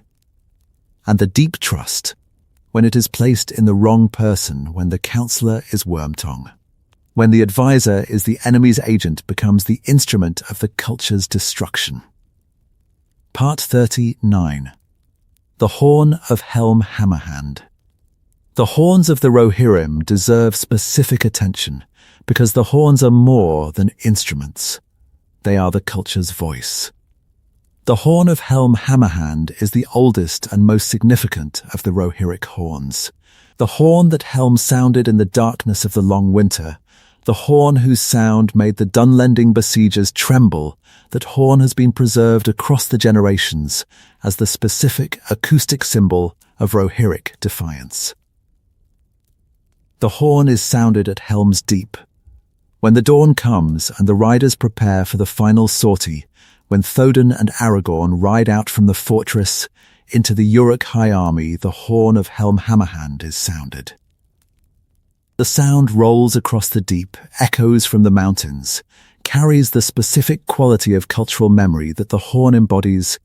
We have been here before. We have been besieged before. We have been desperate before. And we have held. The horns at Pelennor are different horns, the horns of the Ords, the field horns that the marshals use to coordinate the advance. But the quality is the same. The acoustic expression of the culture's identity. The sound that says, we are the Riders of Rohan, and we are here, and we are not afraid. The horns are the culture, not the king speaking. The king speaks in words, in the speech that precedes the charge. The horns are the culture itself, speaking the 500 years of accumulated identity, expressed as sound, projected across the battlefield, telling the enemy who they are facing, and telling the riders who they are. The enemy does not understand the horns. The orcs hear the sound and feel the fear that the sound produces, but the orcs do not understand what the sound means. The sound means, we are the people who kept the oath. We are the people who rode 500 miles to answer the call. We are the people who charge at dawn, because our songs tell us to charge, and our king tells us to ride, and the horns tell us it is time. The horns are the culture's final argument, not an argument made in words, an argument made in sound. The argument is, this is who we are. And the sound of who we are is the sound of horns at dawn, and the sound is the most beautiful and the most terrible sound in the world, and the sound means we are coming. Part 40. The Legacy. What did the Riders of Rohan leave behind? They left the Alliance. The Oath of Yall, renewed by Omer and Aragorn, sustained across the Fourth Age and into the ages that followed. The partnership between the Horse Kingdom and the Tower Kingdom, forged in the desperate gift of Calenardon and tempered in the fire of the War of the Ring, that partnership became the foundation of the peace that the Fourth Age enjoyed. They left the songs. The songs of Orl and Helm and Thodin, preserved by the oral tradition, carried forward by the singers who came after the war. The songs that told the young riders who they were and what they came from, and what was expected of them, those songs survived the transition from wartime to peacetime, and continued to sustain the culture's identity across the generations. They left the example. The charge at Pelennor Fields' 6,000 riders against impossible odds for a promise made 500 years ago became the defining image of what it means to keep faith. Not just in Rohan's memory. In the memory of every people who heard the story, the charge was the proof that the right action, undertaken for the right reason, could produce consequences that exceeded anything the action's participants could have predicted. They left the horses. The breeding lines of the Riddermark, sustained across centuries of careful husbandry, continued to produce the greatest horses in Middle-earth. The Miras's line continued. The partnership between human and horse, the specific, culturally embedded, spiritually sustained partnership that the Rohirric culture built, continued to define the relationship between the riders and their mounts. They left the hall, Meduseld, the golden-roofed hall on the green hill, standing above the plains of the Riddermark as it had stood since Eowl's day. The fixed point. The anchor. The specific, physical, architecturally expressed statement that the Wanderers had become a kingdom, and that the kingdom endured. And they left the memory of what it looks like when a young people in a borrowed land keeps a promise that nobody expected them to keep. When a culture that is barely 500 years old rides to the defense of a city that is 3,000 years old, because an oath was sworn, and the oath must be honored, regardless of the cost. That is what the Riders of Rohan left behind. Not an empire, not a monument. A promise kept. Part 41. What Tolkien was really saying. Tolkien loved the Rohirrim. This is evident in the writing, in the specific quality of warmth and admiration that the narrative brings to every Rohirric scene. The charge at Pelennor is not simply described, it is celebrated. The death of Thodin is not simply reported, it is mourned. The songs of the riders are not simply mentioned. They are given rendered in the specific Anglo-Saxon derived verse that Tolkien loved, and that he used for the Rohirrim because he wanted the Rohirric culture to have the dignity and the beauty that he found in the Anglo-Saxon literature he had spent his career studying. But Tolkien's love for the Rohirrim is not uncritical. The narrative acknowledges the Rohirric limitations, the provincialism, the suspicion of the unfamiliar, the gendered restrictions that cage Owen, the treatment of the Woses, the cultural simplicity that makes the kingdom vulnerable to Saruman's sophisticated attack. Tolkien's treatment of Rohan is the treatment of a people the author loves, honestly loves, with the specific quality of affection that includes the beloved's faults in the loving. The Rohirrim are not idealized, they are honored. The difference is important. Idealization removes the faults, removes the complexity, presents the idealized subject as a model of perfection that the audience is invited to admire without qualification. Honor preserves the faults, preserves the complexity, presents the honored subject as a full, complete, morally complex being, whose virtues are genuine and whose faults are real, and whose story is the specific combination of virtue and fault that makes a character or a civilization genuinely interesting. The Rohirrim are interesting because they are not perfect, because the courage that makes the charge possible is the same courage that makes Owen ride in disguise, and the culture that produces the courage also produces the cage. Because the loyalty that makes the oath endure is the same loyalty that makes the culture vulnerable to the manipulation of the person they trust. Because the simplicity that gives the culture its purity also gives the culture its blindness. Tolkien was saying, this is what a young culture looks like. Brave, loyal, fast, passionate and provincial, limited, vulnerable to threats it cannot understand. A culture that is both heroic and flawed, both admirable and pitiable, both the saviors of the world and the settlers on someone else's land. The Rohirrim are us. Not the idealized us that fairy tales present. The complicated, contradictory, capable of great things and terrible things us. The us that charges at dawn and oppresses the Dunlendings, and keeps its word and cages its women, and rides to ruin and the world's ending, because the songs say to ride and the horns say it is time. Part 42. The final image. Here is the image I want to leave you with. Dawn, the sun rising over the Pelennor Fields, 6,000 riders on the ridge, spears raised, horses breathing steam in the cold morning air. In the valley below, the army of Mordor, hundreds of thousands of them. Orcs and trolls and Haradrim and Easterlings and the Witch King on his fell beast and the city of Minas Tirith burning behind them. On the ridge, Théoden, the old man who was broken and healed, and who has ridden across the mountains and through the forest and down the long road to this moment.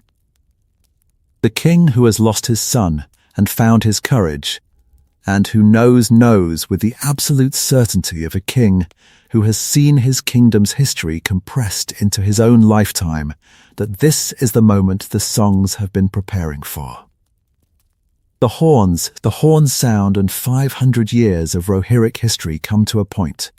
The wandering of the Éothéod, the ride of all, the oath at Amon Anwar, the building of Meduseld, the long winter, Helm Hammerhand dying on the wall, the generations of kings, the songs, the horses, the marshals and the ords, and the specific, fierce, unbreakable quality of a people who define themselves by one thing.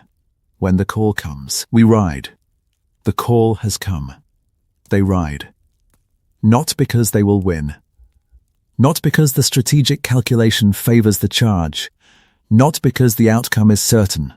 Because the oath was sworn. Because the horns are sounding. Because the dawn is breaking, and the spears are raised, and the horses are ready, and the king is saying the words that every rider has known since childhood. Ride now.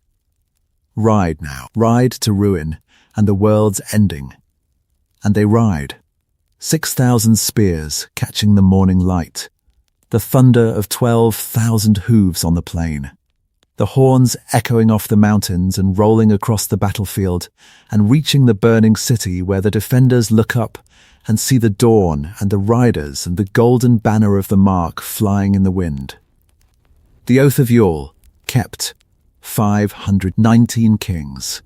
A wandering people, given a land, building a kingdom, keeping a promise. This is the full history of the Riders of Rohan. Not the greatest civilization, not the most ancient, not the most powerful, but the most faithful. The people who, when the call came, did not count the cost, did not weigh the odds, did not ask what the riding would achieve.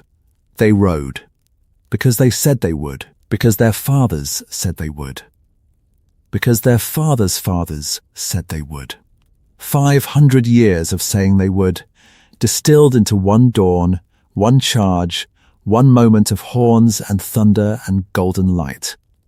And the world was saved, not by the greatest, not by the oldest, by the people who kept their word. That is the story of the Riders of Rohan. That is who they are. Stay with us. The plains go deeper than the grass. And we are not done riding yet.